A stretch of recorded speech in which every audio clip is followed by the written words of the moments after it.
Reviews पे किस पे? रिव्यूज जो देंगे कस्टमर, जितना बीसीआर कम होगा बीएसआर जितना कम सही है। जितना कम होगा ये हम लोगों ने लास्ट क्लास में डिस्कस किया था कि जितना हमारा बीएसआर कम होगा ना, इसका मतलब ये कि प्रोडक्ट की परफॉर्मेंस जो है उतनी अच्छी है। सही है। अच्छा, बीएसआर लेट से एक प्रोडक्ट है मेरे पास,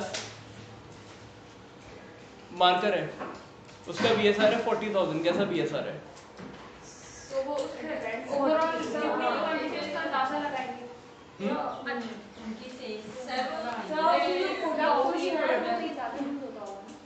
क्या ओवरऑल कितनी प्रोडक्ट है उसमें इसका नंबर क्या है उसका अंदाजा लगाएंगे। मतलब ये कि सेलर्स कितने उसमें ये किस उससे अंदाजा लगाएंगे। सेलर से अंदाजा नहीं लगाते, अंदाजा इस चीज से लगाते हैं कि उस कैटेगरी के अंदर प्रोडक्ट्स कितने टोटल। सेलर से अंदाजा नहीं लगाते। इसकी एग्जांपल कैसी है कि अगर एक कैटेगरी के अंदर 40,000 प्रोडक्ट सेल हो रहे हैं और उसका नंबर ही 40,000 है, तो इसका मतलब ये कि वो परफॉर्म ही नहीं कर रहा, वो बिल्कुल एंड पे आ रहा है, वो बहुत छोटी कैटेगरी है वो। लेकिन अगर हम किसी ऐसी कैटेगरी के अंदर चले जाते हैं जिसके अंदर प्रोडक्ट्स ही मिलियंस में है, वहाँ पे 40,000 बीएसआर का मतलब ये है कि वो वाली जो प्रोडक्ट है वो वहाँ पे परफॉर्म कर रही है। ये डिपेंड करता है, आज कैटेगरीज वगैरह आएंगी, पहले हम थोड़ा सा बीएसआर वगैरह को रिवाइज करेंगे। बाकी ये होता है कि जब काम करते हैं ना तो थोड़ा आपको आइडिया हो जाता है। जैसे कुछ कैटेगरीज होती है, होम एंड किचन की कैटेगरी बहुत बड़ी है, बेबी की कैटेगरी जो होती है ना, जो बेबी प्रोडक्ट्स होती हैं जितनी भी, वो टॉयज वगैरह, टॉयज एंड गेम्स वाली, ये कैटेगरीज बहुत बड़ी होती हैं। इसी तरीके से अगर पेट सप्लाईज के अंदर चले जाए, स्पोर्ट्स आउटडोर, ये मीडियम कैटेगरी होती है। और अगर ऑफिस प्रोडक्ट्स हो गई, ये जो दूसरी प्रोडक्ट्स हो गई, जैसे ग्रोसरी भी अच्छी कैटेगरी है लेकिन वो भी थोड़ी छोटी है, लेकिन उसके अंदर प्रोडक्ट्स अच्छी होती हैं। तो ये डिपेंड करता है।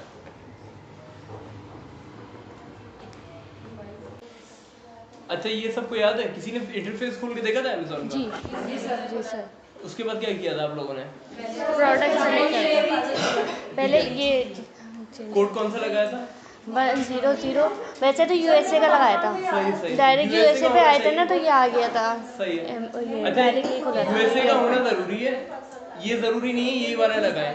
यूएसए की किसी भी स्टेट का अगर आप कोड लगा देंगे ना तो रिजल्ट आपके पास सही शो करेगा, लेकिन अगर कोड पाकिस्तान का लगा हुआ होगा तो रिजल्ट सही शो नहीं करेगा। सर यूएसए का करेंगे तो वो तो ऑलरेडी इन सब कंट्री में करेगा ना, तो हमें तो सीखना है, तो हम तो डायरेक्ट अपनी जिस मार्केट में बैठेंगे वो यूएसए की मार्केट में ही बैठेंगे। नहीं, अगर हम लोग काम करने के लिए लेट से उसके ऊपर कर रहे हैं, अभी तो खैर सीखने के लिए कर रहे हैं हम लोग, लेकिन अगर काम करेंगे यूएसए यूके की मार्केट में करेंगे या जो यूएई की मार्केट है, तो जिस हिसाब से मार्केट चेंज होती रहेगी उस हिसाब से कोड भी चेंज होता रहेगा। और कोड कहाँ से मिलेगा? गूगल से मिल जाएगा। अच्छा, लिंक्डइन अकाउंट्स हो गए सबके? जी। ये जो कॉर्नर पे आ रहे थे जी, जिप कोड, क्योंकि यहाँ पे इसको पोस्टल कोड बोलते हैं, लेकिन यूएसए वगैरह के अंदर ना उसको जिप कोड बोलते हैं। एक ही चीज़ है। अच्छा, लिंक्डइन के अकाउंट्स हो गए आप लोगों के सबके अप्रूव? कोई है पेंडिंग में जिसका अकाउंट? क्या मसला क्या आ रहा है?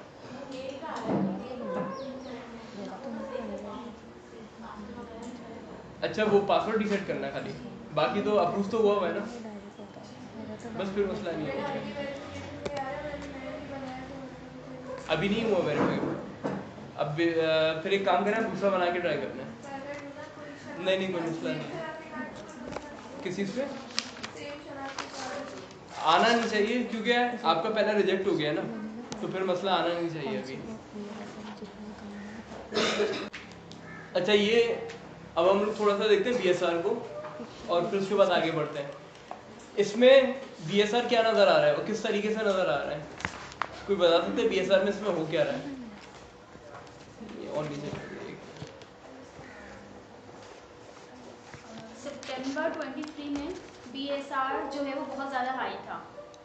सही है। लेकिन जैसे जैसे टाइम गुजरता गया, फ्लक्चुएशन बहुत आ रही, हो सकता है कि वो नया लॉन्च हुआ हो प्रोडक्ट। सही है। ठीक है, तो जैसे जैसे टाइम होता गया, मतलब अक्टूबर से दिसंबर तक, तो उसकी बीएसआर जो है वो कम होती गई, मतलब उसकी नंबर ऑफ सेल्स जो है वो इंक्रीज हो गई, और उसकी बीएसआर जो उसकी रिव्यूज़ वगैरह की बेसिस पर, प्रोडक्ट के रिव्यूज़ की बेसिस पर अच्छी होती गई, तो उसका रैंक जो है वो कम होता गया। ठीक है।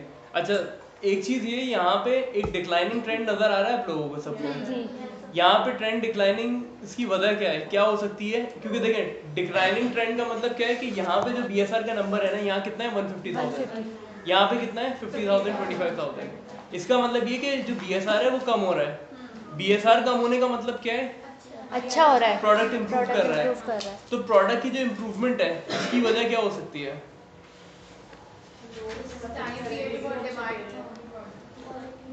टाइम पीरियड के अंदर डिमांड में होगी, इसको थोड़ा एक्सप्लेन करें। प्रोडक्ट होगी सर सीजन से सही है। सर, उसकी लो प्राइस होगी, उसकी रेटिंग्स अच्छी होंगी, सेलर रिव्यूज अच्छे होंगे। सही है। अच्छा चले अभी उस चीज को छोड़ दें। ये जो आप बात बोल रही है ना, ये सही है सारी रीजंस, लेकिन इस पर्सपेक्टिव में सही नहीं है। मैं आपसे, क्योंकि अभी सितंबर से लेकर दिसंबर तक का 3 महीने का फिल्टर लगा हुआ है खाली, और 3 महीने का वो डेटा शो कर रहा है। मैं ये पूछ रहा हूँ कि 3 महीने के अंदर ऐसा क्या हुआ कि जो उसका जो ट्रेंड है वो यहाँ पे डिक्लाइनिंग शो हो रहा है? क्योंकि प्रोडक्ट क्या है? प्रोडक्ट जो है वो ये तो 12th मंथ चलता है। सीजनल नहीं है वैसे पी रहे होते हैं। सही है। देखें, मैंने एक बात आप लोगों को बोली थी, आप लोगों को याद होगा कि Q4 के अंदर ना, जो लास्ट क्वार्टर होता है हमारा, सितंबर अक्टूबर वाला जो होता है ना, अक्टूबर नवंबर दिसंबर, सॉरी 3 महीने जो होते हैं, ये वो टाइम होता है कि इस टाइम पे ना अमेज़न के ऊपर सब बिक रहा होता है, क्योंकि इसके अंदर न्यू ईयर भी हो रहा होता है इसके अंदर, और वो क्रिसमस भी आ रही होती है, सारी चीज़ होती है। तो इस वजह से ये एक फैक्टर हो सकता है। मैं ये नहीं बोल रहा अभी कि यही फैक्टर होगा, लेकिन इसके अंदर जो सेल्स होती है ना ओवरऑल बढ़ जाती है। ये बताने का मकसद क्या है कि कभी भी कोई प्रोडक्ट आप देख रहे होते हैं ना, तो उसके अंदर सारे फैक्टर्स आपके माइंड में होने चाहिए प्रोडक्ट को रिसर्च करते टाइम। तो इधर जो BSR का डिक्लाइनिंग ट्रेंड है, यानी कि अगर सेल्स है, अगर आप ओवरऑल इसको यहाँ से जज करते हैं, यहाँ पे 1,28,000 फिर 86,000 इस तरीके से इसका BSR चल रहा है, लेकिन यहाँ पे आगे इसका BSR कितना हो गया? 39,000 36,000 29,000, ऑलमोस्ट इतना फर्क आ गया, यानी यहाँ से उठ के यहाँ पे आ गया। तो इसकी वजह क्या हो सकती है? Q4 एक रीजन हो सकता है। मैं ये नहीं बोल रहा कि Q4 ही रीजन होगा। अच्छा, अभी जो हम लोगों ने देखा इसका BSR कितना है? ये 3 मंथ का डेटा शो कर रहा है। यहाँ से अगर मैं इसको चेंज कर देता हूँ मंथ का, अब थोड़ी सी यहाँ पे मुझे और क्या क्लैरिटी मिल जाएगी आइडिया देने के लिए कि ठीक है, यहाँ पे BSR पहले 70 था, 1 महीने के अंदर भी इतना ड्रॉप हुआ है, 1 महीने के अंदर। इसका मतलब क्या है कि इसकी सेल्स जो है 3 महीने के अंदर तो बढ़ती भी आई है, लेकिन जो लास्ट 1 महीना है ना, उसके अंदर भी इसकी सेल्स बढ़ी है, यानी इसका जो ट्रेंड था ना वो बढ़ता हुआ नजर आया। ठीक है, उसके बाद क्या होता है, मेन जो हमारा फोकस होता है ना BSR के अंदर, वो 3 मंथ्स क्या होता है, समझ में आ रहा है ना? ठीक है, उसके बाद जाते हैं ईयर पे। अब देखते हैं पूरे साल में इस प्रोडक्ट की परफॉर्मेंस क्या रही है।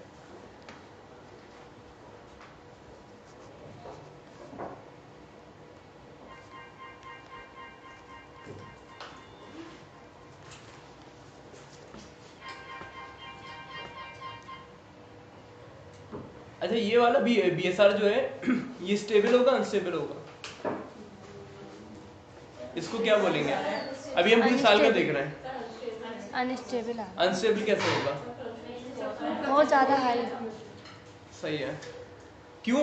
क्योंकि पहली बात तो ये, यहाँ पे रेंज जो है ना, यहाँ पे चेंज हो रही है 50,000 के बाद डायरेक्ट 1 लाख आ रहा है, यानी कि रेंज पूरी डबल हो गई। दूसरी बात ये कि इस जगह पे जो अनस्टेबिलिटी है ना वो बहुत ज़्यादा है, यानी कि अगर हम लोग कैलकुलेट करें तो जनवरी से लेके ये समझ लें मार्च के मिड तक, ये मार्च कहने या अप्रैल तक जो अनस्टेबिलिटी थी ना BSR की, वो बहुत ज़्यादा हाई थी इस पॉइंट तक। उसके बाद क्या हुआ कि आगे जाके फिर BSR फिर भी थोड़ा स्टेबल हो गया, हालांकि अभी भी अनस्टेबल है, बट उसको हम लोग कह सकते हैं कि किसी हद तक वो स्टेबल है।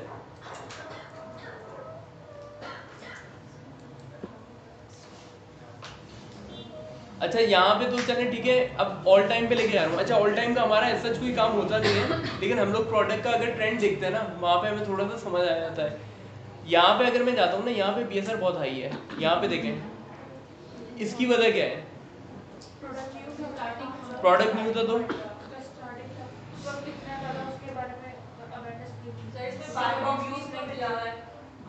बाय बॉक्स तो उसको मिला हुआ है, क्योंकि ये ब्रांड तो खुद बेच रहा है ना, नहीं ब्रांड नहीं बेच रहा है,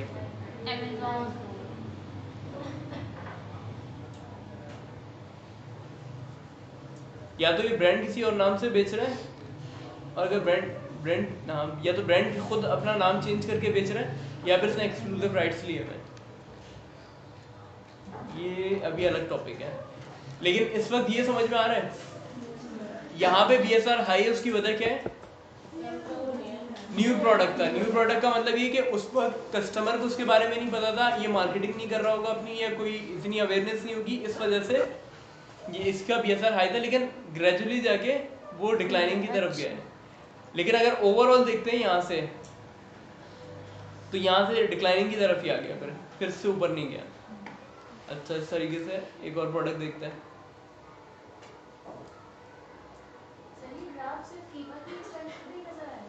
ये कीपा के एक्सटेंशन में नजर आएगा, और कीपा पे भी पेड पे, क्योंकि कीपा अगर आप फ्री वाला चलाएंगे ना तो उसके ऊपर भी ग्राफ आ जाएगा, लेकिन उस पर लॉक लगा हुआ होगा, वो फिर खुलेगा नहीं जब तक वो पेड वर्जन नहीं होगा। उसमें ये होता है कि सबसे ज्यादा रिलायबल डेटा जो होता है ना वो कीपा का होता है। हीलियम 10 भी होता है, वो भी बता देता है, लेकिन टूल की जरूरत तो पड़ेगी। लेकिन उसके अंदर फिर ये होता है कि अगर कीपा और जंगल स्काउट कोई भी टूल हमारे पास मौजूद नहीं है, तो उस केस के अंदर ये करते हैं कि फिर फ्री के हमारे पास टूल्स होते हैं, उसको यूज़ कर लेते हैं, लेकिन वो इतने ज़्यादा रिलायबल होते नहीं है, उसके डेटा में बहुत ज़्यादा वेरिएशन होती है। अच्छा, पहले तो ये बताएं, ये वाली जो प्रोडक्ट है ये प्राइवेट लेबल है, क्या है, कैसे पता चला, कहाँ पे पता चला? ब्रांड खुद ये ठीक है। अच्छा, 2 लोग और भी बेच रहे हैं।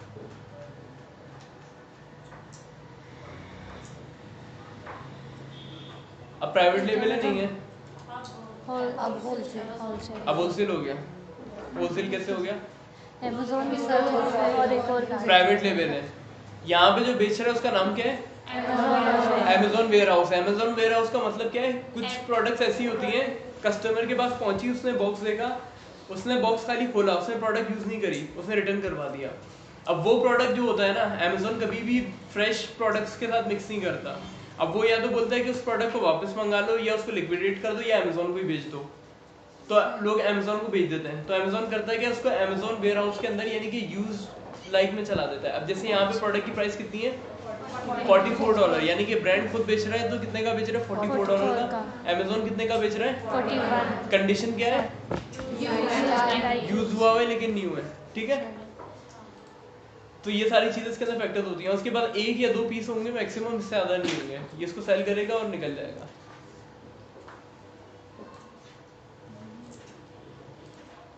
अच्छा, अब इसके आते हैं BSR के ऊपर। इसका BSR कैसा है? डबल हो रहा है, ठीक है। अच्छा देखिए, डबल होना ना इस बात की गारंटी नहीं है कि BSR जो स्टेबल है या अनस्टेबल है, सही है। ये वाला BSR जो है ना ये स्टेबल होगा।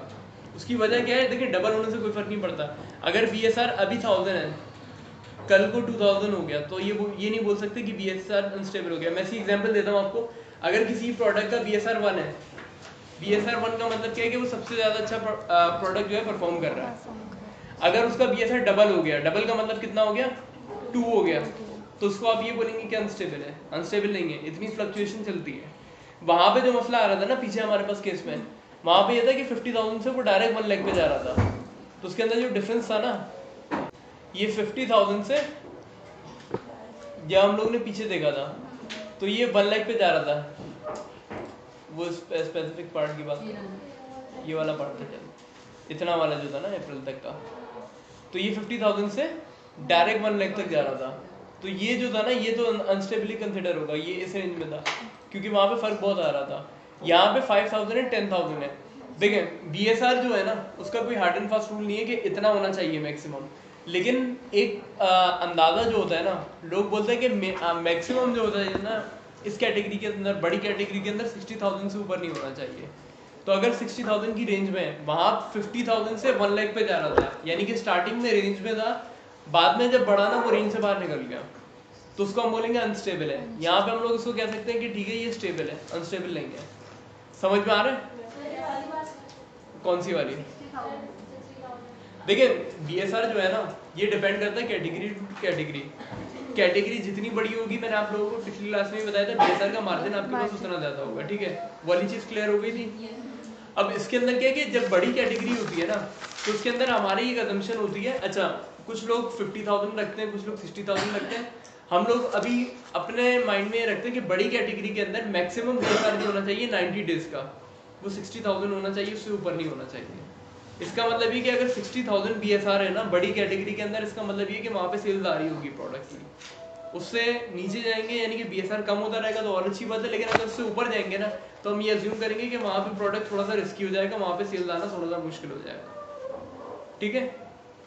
और जो मैंने पीछे वाली एग्जांपल दी थी उसके अंदर क्या हो रहा था कि हमारा BSR वैसे तो 50,000 चल रहा था, मुझे मैंने स्पेसिफिक एरिया हाईलाइट किया था, 50,000 चल रहा था, लेकिन एक पॉइंट के बाद ना वो 1 लाख पे भी जा रहा था, यानी कि वो 60,000 वाली जो हमारी रेंज थी ना उससे बाहर निकल रहा था। तो इस वजह से मैंने बोला था कि वो अनस्टेबल है और ये स्टेबल है। और 5,000 10,000 में तरह ये एक बनाया हुआ रूल है, मतलब बनाया हुआ रूल नहीं है, ये एक अंदाजे पे सेट किया हुआ नंबर है। कुछ लोग होते हैं जो 70-80,000 पे भी चले जाते हैं, कुछ लोग होते हैं जो बोलते हैं 50,000 भी नहीं जाना चाहिए। ये डिपेंड करता है कि जिस हिसाब से आपको प्रोडक्ट मिल रही होती है और सेल्स होती है और सारी चीज़ें आप लोग देख रहे होते हैं। ये वाला पार्ट अभी एक दो BSR मैं और दिखाता हूँ आपको, फिर उसके बाद हम लोग इसको थोड़ा सा और देखने की कोशिश करते हैं किस तरीके से हम लोग अंदाजा लगा सकते हैं।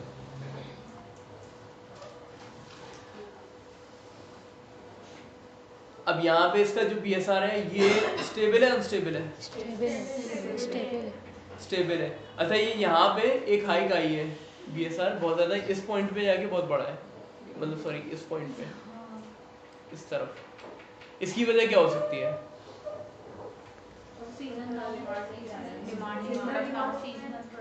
सीजनल प्रोडक्ट हो। अच्छा सीजनल प्रोडक्ट का तो ये है कि अगर प्रोडक्ट सीजनल होगा ना तो यहाँ पे भी नहीं बिकना चाहिए। उसके बाद ये कि एक मिनट, ठीक है, आप ये कहने कि इतना टाइम इस चीज़ को कैसे वेरीफाई कर सकते हैं कि ये प्रोडक्ट सीजनल है या नहीं है, ये सीजन की वजह से इस पे इफेक्ट आ रहा है।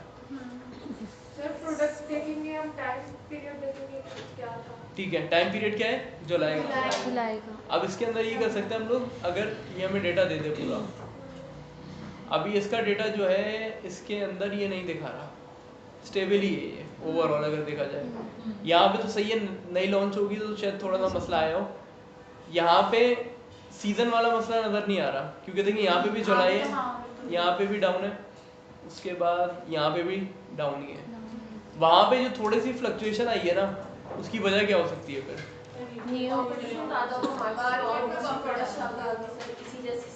उसकी वजह ये हो सकती है या तो कोई कंपेटिटर आ गया हो नया मार्केट में, या कोई पुराना कंपेटिटर उसने अपनी प्राइस कम कर दी हो, कुछ इस तरीके का वो, या दूसरी चीज़ ये हो सकती है कि ये आउट ऑफ स्टॉक हो गया हो।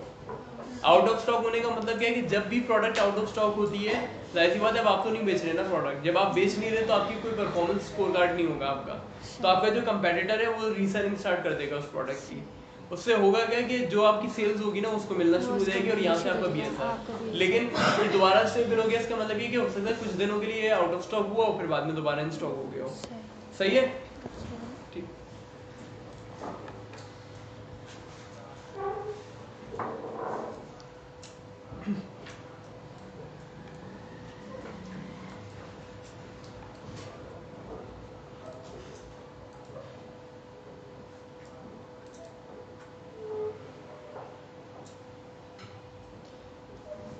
ये स्टेबल है अनस्टेबल है?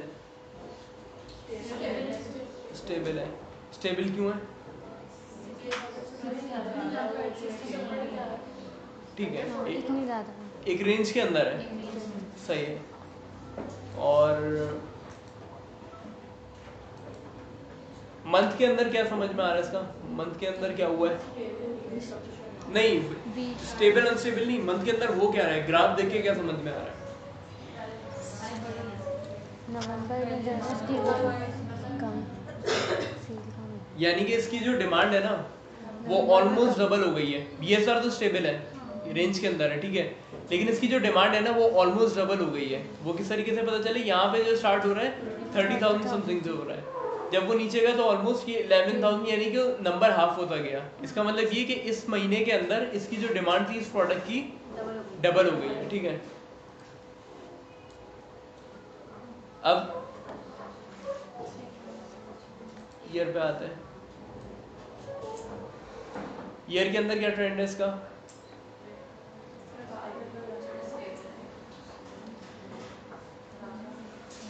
स्टेबल है, लेकिन स्टेबल है लेकिन BSR इंक्रीज हो रहा है। इंक्रीज होने का मतलब ये है कि हो सकता है कंपटीशन ज़्यादा हो, लेकिन उसको इतना ज़्यादा हम लोग नहीं देखते, क्योंकि इतना ज़्यादा अगर हम लोग डेप्थ में जाएंगे तो फिर माइक्रो मैनेजमेंट आ जाएगी। माइक्रो मैनेजमेंट के अंदर अगर हम लोग प्रोडक्ट देखने बैठ गए तो फिर हमें कोई भी प्रोडक्ट नहीं मिलेगी। लेकिन अगर ओवरऑल उसको यहाँ से देखें तो 10,000 से लेके 50,000 तक इसकी रेंज अच्छी है। ठीक है, ये क्लियर है? BSR क्लियर है ना? कोई मसला तो नहीं है? ठीक है, अच्छा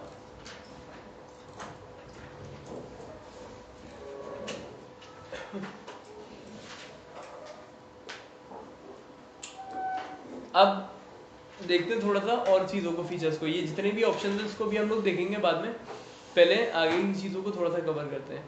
अच्छा, यहाँ पे कीपा के ऊपर जब भी हम लोग जाएंगे ना, यहाँ पे प्राइस हिस्ट्री का ऑप्शन होता है। तो यहाँ पे ये प्राइस हिस्ट्री का ये पूरा ग्राफ हमें दिखा रहा होता है। अगर मैं यहाँ पे क्लिक करता हूँ, BSR क्लियर है ना सबको? ठीक है, ट्रैक प्रोडक्ट के ऊपर क्लिक करता हूँ तो यहाँ पे हम प्रोडक्ट की ट्रैकिंग कर सकते हैं। ये हमारे काम नहीं आता, ये हमारे काम का नहीं है। अच्छा, यहाँ पे डेटा होता है, ये इंपॉर्टेंट चीज़ होती है। डेटा का मकसद क्या होता है कि जो चीज़ वो वहाँ पे आपको ग्राफ के अंदर शो कर रहा है ना, वही चीज़ यहाँ पे आपको नंबर्स में शो कर देगा। किस तरीके से? यहाँ पे आपको करंट सेल्स रैंक बता देगा 29,000, 30 डेज का एवरेज बता देगा 47,024, 60 डेज का इतना है, 90 डेज का इतना है। सही है, 180 डेज का भी उसने दिखा दिया। उसके बाद ये सेल्स रैंक कितना ड्रॉप हुआ, ये यहाँ पे आपको पूरी उसकी पिक्चर दे देगा, डेटा दे देगा, यहाँ पे पूरी इन्फॉर्मेशन आ जाएगी। अच्छा, जब हम लोग उसको पूरा कंप्लीट कर लेंगे ग्राफ को, तब मैं आपको बताऊंगा कि इसको कैसे यूज़ करना है डेटा को। अभी खाली दिखा रहा हूँ कि यहाँ पे ये ऑप्शन भी होता है। ठीक है, ये सेल्स रैंक है, ये BSR, और नीचे उसके बाद फिर डिफरेंट ऑप्शन थे, कीपा वाले ही हैं सारे जो टेबल के थे। अच्छा, उसके बाद वेरिएशंस, इस प्रोडक्ट की कोई वेरिएशन है या नहीं है? इसकी तो वेरिएशन नहीं है।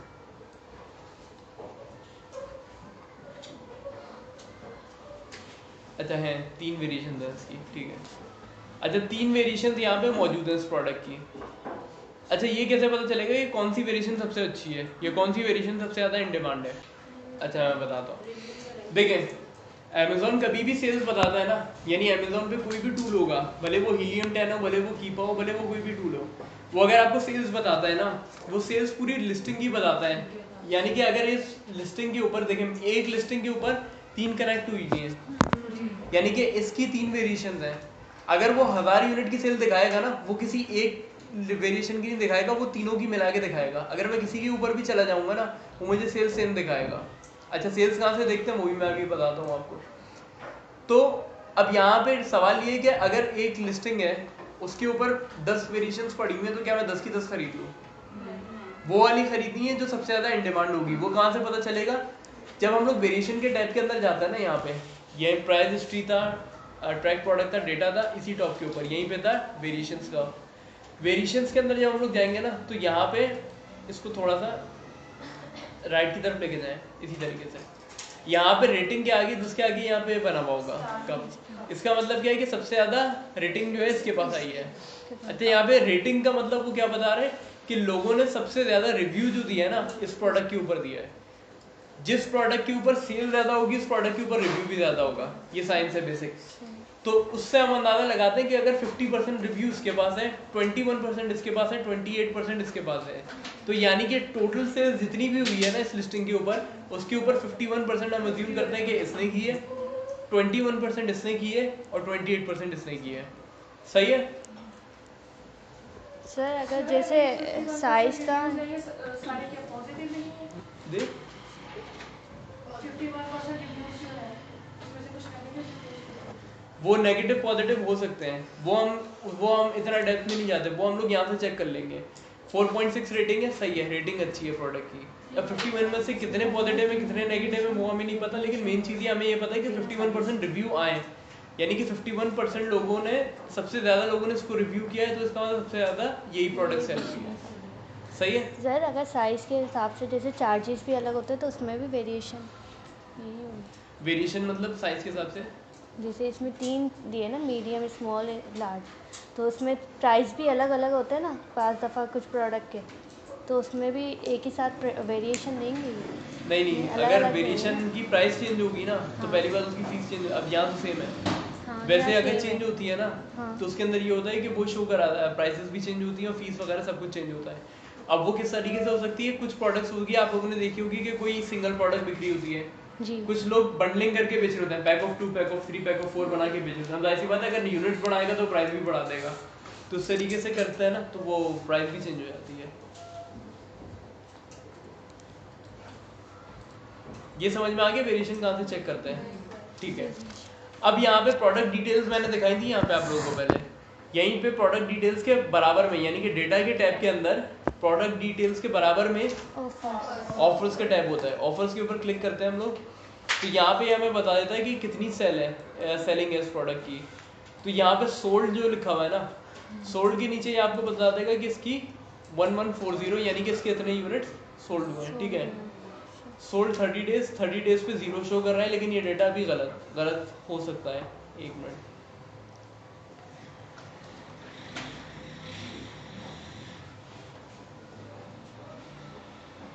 थर्टी डेज पे दिखा रहा है कि सेलिंग इसकी कितनी हुई भी है 0।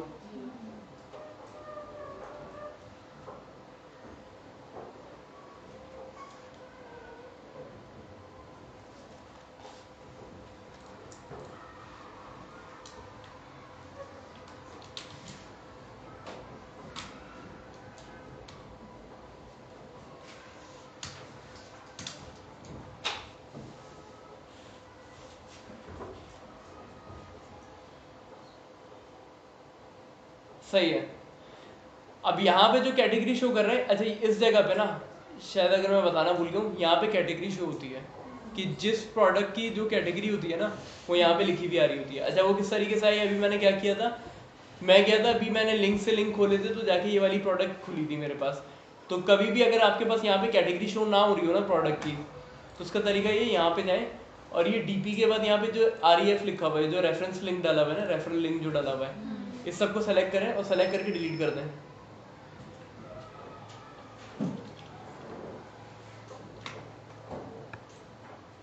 अभी कैटेगरी नहीं आ रही ना इसकी यहाँ पे, लेकिन अगर यहाँ से इसको रेफरेंस पे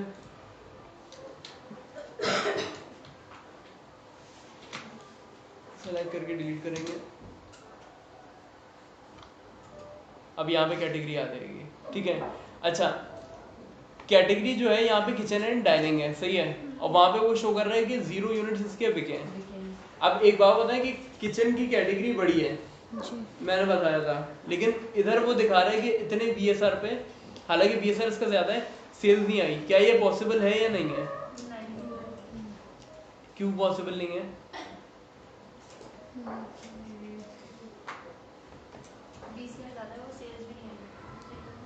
BSR ज्यादा है? नहीं, ये पॉसिबल है या नहीं है कि इतने, यानी कि अभी कितना है 25,000 है, कितना है, सही है, इतना चल रहा है, 53,000 था, ये अभी समझे 16 डेज के अंदर जो उसका BSR है वो यहाँ पे हुआ है।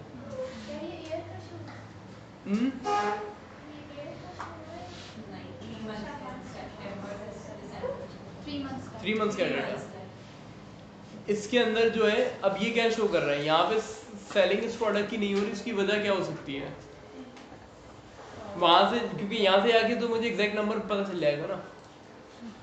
यहाँ पे गए, डेटा के अंदर गए, डेटा के बाद जाके ऑफर्स में गए, तो यहाँ पे तो सही नंबर बता देगा, लेकिन अभी नहीं दिखा रहा। इसकी पॉसिबल वजह क्या हो सकती है?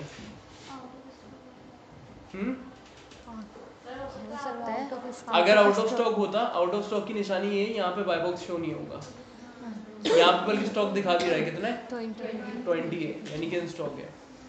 देखिए पहली बात तो ये कि मैंने एक मिसाल दी थी आप लोगों को कि जब BSR हम लोग स्टार्ट कर रहे थे कि अगर कोई भी बंदा बोले कि मैं फर्स्ट आया हूँ, सेकंड आया हूँ, तो अगला सवाल ये होता है कहाँ पे आए हो। ये मैंने एक एग्जांपल दी थी। तो एक चीज होती है कैटेगरी, एक होती है मेन कैटेगरी, और नीचे मैंने आपको बताया था कि जब हम लोग BSR की तरफ गए थे तो यहाँ पे सब कैटेगरी शो होती है, सही है। ये सब कैटेगरी जो इसकी जो मेन कैटेगरी है ना वो कौन सी है? Home and kitchen. Home and kitchen इसकी मेन कैटेगरी नहीं है, इसकी main category kitchen and dining. Kitchen and dining जो होती है ना, ये होम एंड किचन की सब कैटेगरी है। इसका मतलब ये कि जब कैटेगरी से हम लोग सब कैटेगरी के अंदर जाएंगे ना, तो हमारे पास BSR की जो रेंज है वो कम होती रहेगी, समझ में आ रहा है? जी जी। जब हम मेन कैटेगरी से अंदर गए ना, और अंदर तो इसका और मतलब क्या है कि उसमें अब और- हम सिर्फ उस प्रोडक्ट को टारगेट कर रहे हैं जो किचन के अंदर भी किचन एंड डाइनिंग से रिलेटेड होगी। सही। इसके अंदर कोई ऐसी चीज नहीं आएगी दूसरी, जैसे किचन के अंदर अब ओवन्स हो गए जी। या इलेक्ट्रिकल अप्लायंसेस हो गई, वो किचन एंड डाइनिंग के अंदर नहीं आएंगी। कुछ प्रोडक्ट्स होंगी जो उससे रिलेटेड होंगी, वो शायद आ जाएं, लेकिन वैसे नहीं आती। क्यों? क्योंकि हमने और प्रोडक्ट्स को शॉर्टलिस्ट कर दिया है। तो यहाँ पे हमारे पास जो बीएसआर का स्कोप है ना, वो और कम हो गया। और कम है। समझ में आया? इसलिए यहाँ पे जीरो सेल्स वो इस वक्त शो कर रहा है। अच्छा, मेन कैटेगरी में रहना चाहिए या सब कैटेगरी? मेन कैटेगरी को फोकस करेंगे हमेशा, हमारा फोकस हमेशा मेन कैटेगरी पे होता है। अच्छा, अभी हम लोग इसको देख लेते हैं। ये भी हो सकता है कि कीपर का कोई ग्लिच हो, ये भी पॉसिबल है, ज़रूरी नहीं है। ये मैंने एक पॉसिबिलिटी बताई है कि ये भी हो सकता है। अब यहाँ पे आके इसकी सेल्स चेक कर लेते हैं। यहाँ पे 5000 से लेके 15,000 तक की 15,000 यहाँ रेंज में। अब अगर यहाँ पे भी शो नहीं करेगा, इसका मतलब मसला कीपर के अंदर है।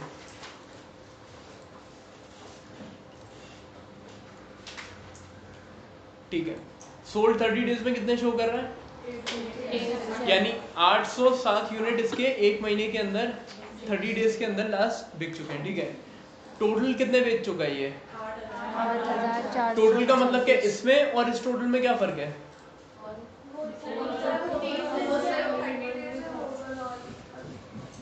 ये सही है, ये 30 डेज है और ये ओवरऑल प्रोडक्ट है। सही है। स्टॉक कितना है इसके पास? 601 है। ठीक है, अच्छा, ये वही वाली प्रोडक्ट है जिसके अंदर Amazon वेयर हाउस आ रहा था। तो मैंने आपको बताया था कि वो जो पैकेट खुल जाता जी। है और उसके बाद वो रिटर्न कर देता है। अब देखिए यहाँ पे स्टॉक कितना शो कर रहा है, जो पैकेट खुला हुआ यहाँ पे कितना शो कर रहा है? 590। यहाँ से भी आप आइडेंटिफाई कर सकते हैं। अच्छा, सवाल ये है कि ये 807 जब शो कर रहा है मुझे मंथली के, इसने 30 डेज के अंदर इतने यूनिट सेल किए हैं, तो मुझे यहाँ पे जाके पूरे जो हम लोगों ने एक क्लास लगाई थी बीएसआर की, तो इसकी क्या जरूरत पड़ गई हमें? फिर हम लोगों ने बीएसआर पे इतनी डिस्कशन क्यों की? डायरेक्ट जाके यहाँ पे चेक कर लेते।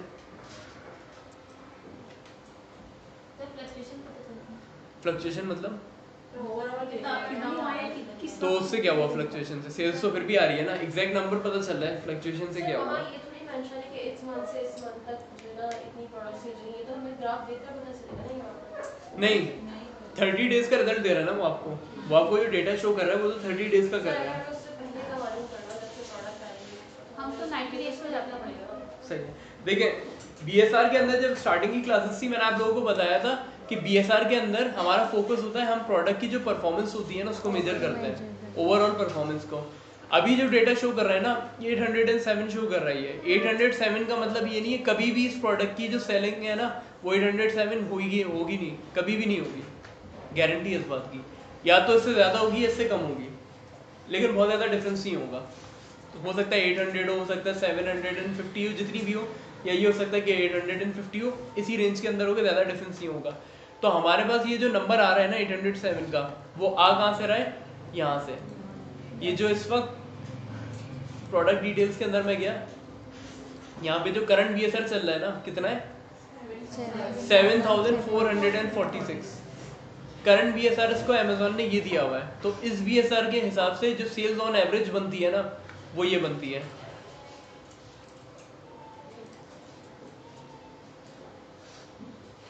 वो ये सेल्स बनती है, तो यही सेल्स यहाँ पे शो कर रहा है। इसीलिए बीएसआर के पास जाते हैं, क्योंकि कभी कभी ऐसा होता है कि कोई ऐसा इवेंट अकर हो जाए जिसकी वजह से डिमांड बहुत बढ़ जाए। मैंने फेस मास्क की एग्जांपल दी थी कि कोविड का टाइम आया, फेस मास्क की जो डिमांड थी वो बहुत ज़्यादा बढ़ गई थी। अब उस टाइम पे अगर जाके कोई प्रोडक्ट रिसर्च कर रहा है, अब वहाँ जाके वो देखता है कि फेस मास्क, वो तो बोलेगा यार इतना प्रॉफिट है उसके अंदर, लेकिन 1-1.5 महीने के अंदर जब उसकी इन्वेंट्री पूरी लाइव हो जाएगी, सब कुछ हो जाएगी, हो सकता है उसके बाद उसकी डिमांड ना हो। तो ये बीएसआर जो होता है हमारी हेल्प किस चीज़ में करता है? ये जो ग्राफ होता है ये हमें ओवरऑल प्रोडक्ट का ट्रेंड बताता है। कहीं ऐसा तो नहीं कि कोई मसला आ गया था या कोई ऐसी चीज़ आ गई थी या सॉफ्टवेयर में कोई ग्लिच आ गया था जिसकी वजह से इसका बीएसआर डाउन हो गया था। तो ओवरऑल ट्रेंड को जज करने में ये हमें मदद करता है। समझ में आ रहा है सेल्स कैसे देखी थी हम लोगों ने? समझ में आ रहा है ना? जी जी। अच्छा, उसके बाद यहाँ पे डेटा पे आ गए, यहाँ पे अच्छा ऑफर्स आ गए, ठीक है। उसके बाद आते हैं बाय बॉक्स स्टैटिस्टिक्स के ऊपर। बाय बॉक्स स्टैटिस्टिक्स का मतलब क्या है कि किसको कितना बाय बॉक्स मिला है। बाय बॉक्स का मतलब क्या है, हम लोगों ने आई थिंक लास्ट क्लास लगाई थी ये इस चीज़ के ऊपर जो डिस्कशन करी थी। ये बाय बॉक्स मैंने बताया था कि ये रोटेट होता है।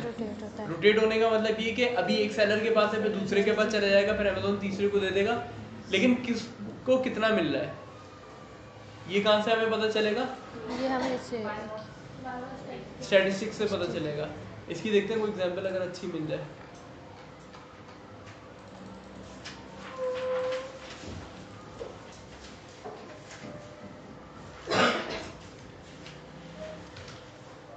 अभी तक क्लियर हो रहा है ना, किसी को कोई मसला तो नहीं है ना? अच्छा, अभी मैं बार बार बोल रहा हूँ, इस वाले ग्राफ के ऊपर अभी हम लोग नहीं आए, इसको पूरा डिटेल के अंदर हम लोग देखेंगे।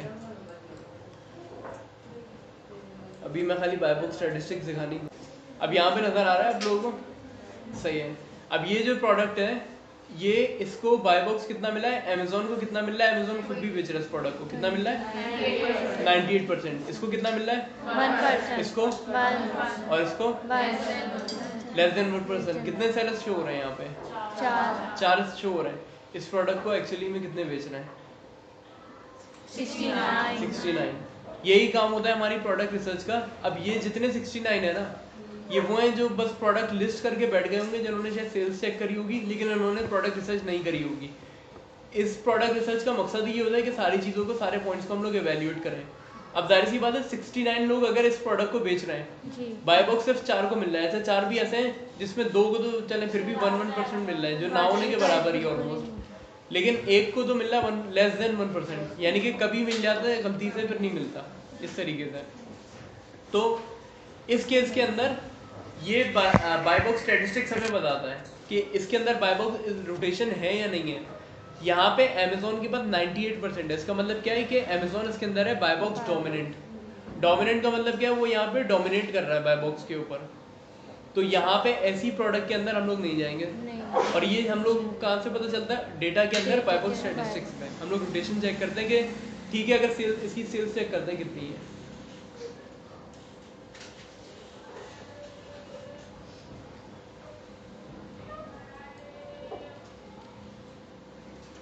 इसकी महीने की सेल कितनी है? 30 डेज की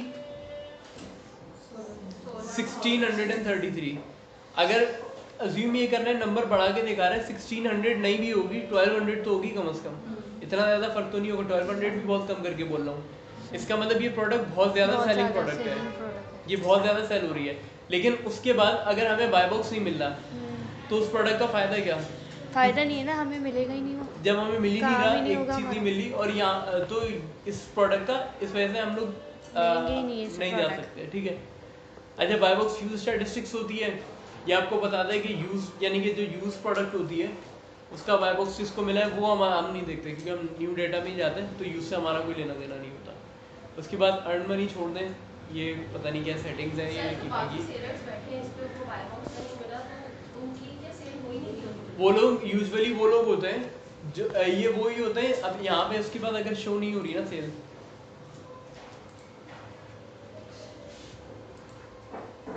अब यहाँ 30 डेज पे तो उसको नहीं मिल रहा, 90 डेज पे हो सकता है कुछ एक आधा, और ये आ गए 90 डेज पे थोड़े बढ़ गए, 180 डेज पे अमेज़न सर फायदा नहीं है ना, पर मेन चीज़ यही है, फायदा ही नहीं है, हमें तो अपना 30 और 90 डेज पे हम इसको जज करते हैं। लेकिन इसके अंदर जो चीज़ है ना, जो सेलर्स होते हैं वो होते हैं जो फुलफिलमेंट अमेज़न से करा रहे होते हैं, और फिर वो डिफरेंट प्लेटफॉर्म पे ही बेच रहे हो सकते हैं। हो सकता है यही प्रोडक्ट यही सेलर जो है ना यहाँ पे बेच रहे हैं, वो ईबे के ऊपर भी बेच रहे हो, वॉलमार्ट के ऊपर भी बेच रहे हो। अमेज़न का प्रोग्राम है MFC होता है शायद, मल्टीपल फुलफिलमेंट चैनल, एक से ज़्यादा जगह पे प्रोडक्ट बेच सकते हैं, तो अमेज़न से डिलीवरी करा रहे होंगे जी। रेटिंग नहीं आ रही मतलब? नहीं, प्रोडक्ट तो सेल हो रही है। प्रोडक्ट तो मैंने भी आपको पीछे डेटा दिखाया था, यहाँ पे ऑफर्स के अंदर हम लोग गए थे ना, ये तो 1600 यूनिट्स बेच रहा है, यहाँ पे इतने यूनिट्स बेच रहा है। सेलर की जो रेटिंग आ रही है, सेलर रेटिंग को हम लोग देखेंगे, लेकिन सेलर रेटिंग आने की वजह जो है ना वो ये है कि एक सेलर जो है ना वो सिर्फ ये प्रोडक्ट नहीं बेच रहा, वो 10 और प्रोडक्ट भी बेच रहा होगा।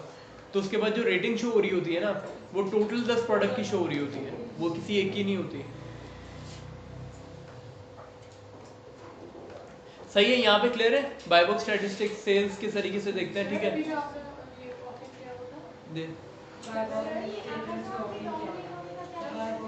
अमेजोन को बाय बॉक्स मिल रहा है ज़्यादा, अमेजोन दे ही नहीं रहा किसी और को। सर बाय बॉक्स वाला जो ओपन किया होता बाय बॉक्स स्टैटिस्टिक्स इसके अंदर सही है 20 Amazon और 3 और उसके बाद ये क्वेश्चन मार्क सही है या कौन सा? सर ये Amazon स्टॉक के नीचे जी जी जी ये जितना है ना यहाँ पे ये स्टॉक है। अच्छा ये जितने भी है ना क्वेश्चन मार्क है, हो सकता है आउट ऑफ स्टॉक हुए हैं इसलिए इनका कोई स्टॉक शो नहीं करा रहा है, ठीक है।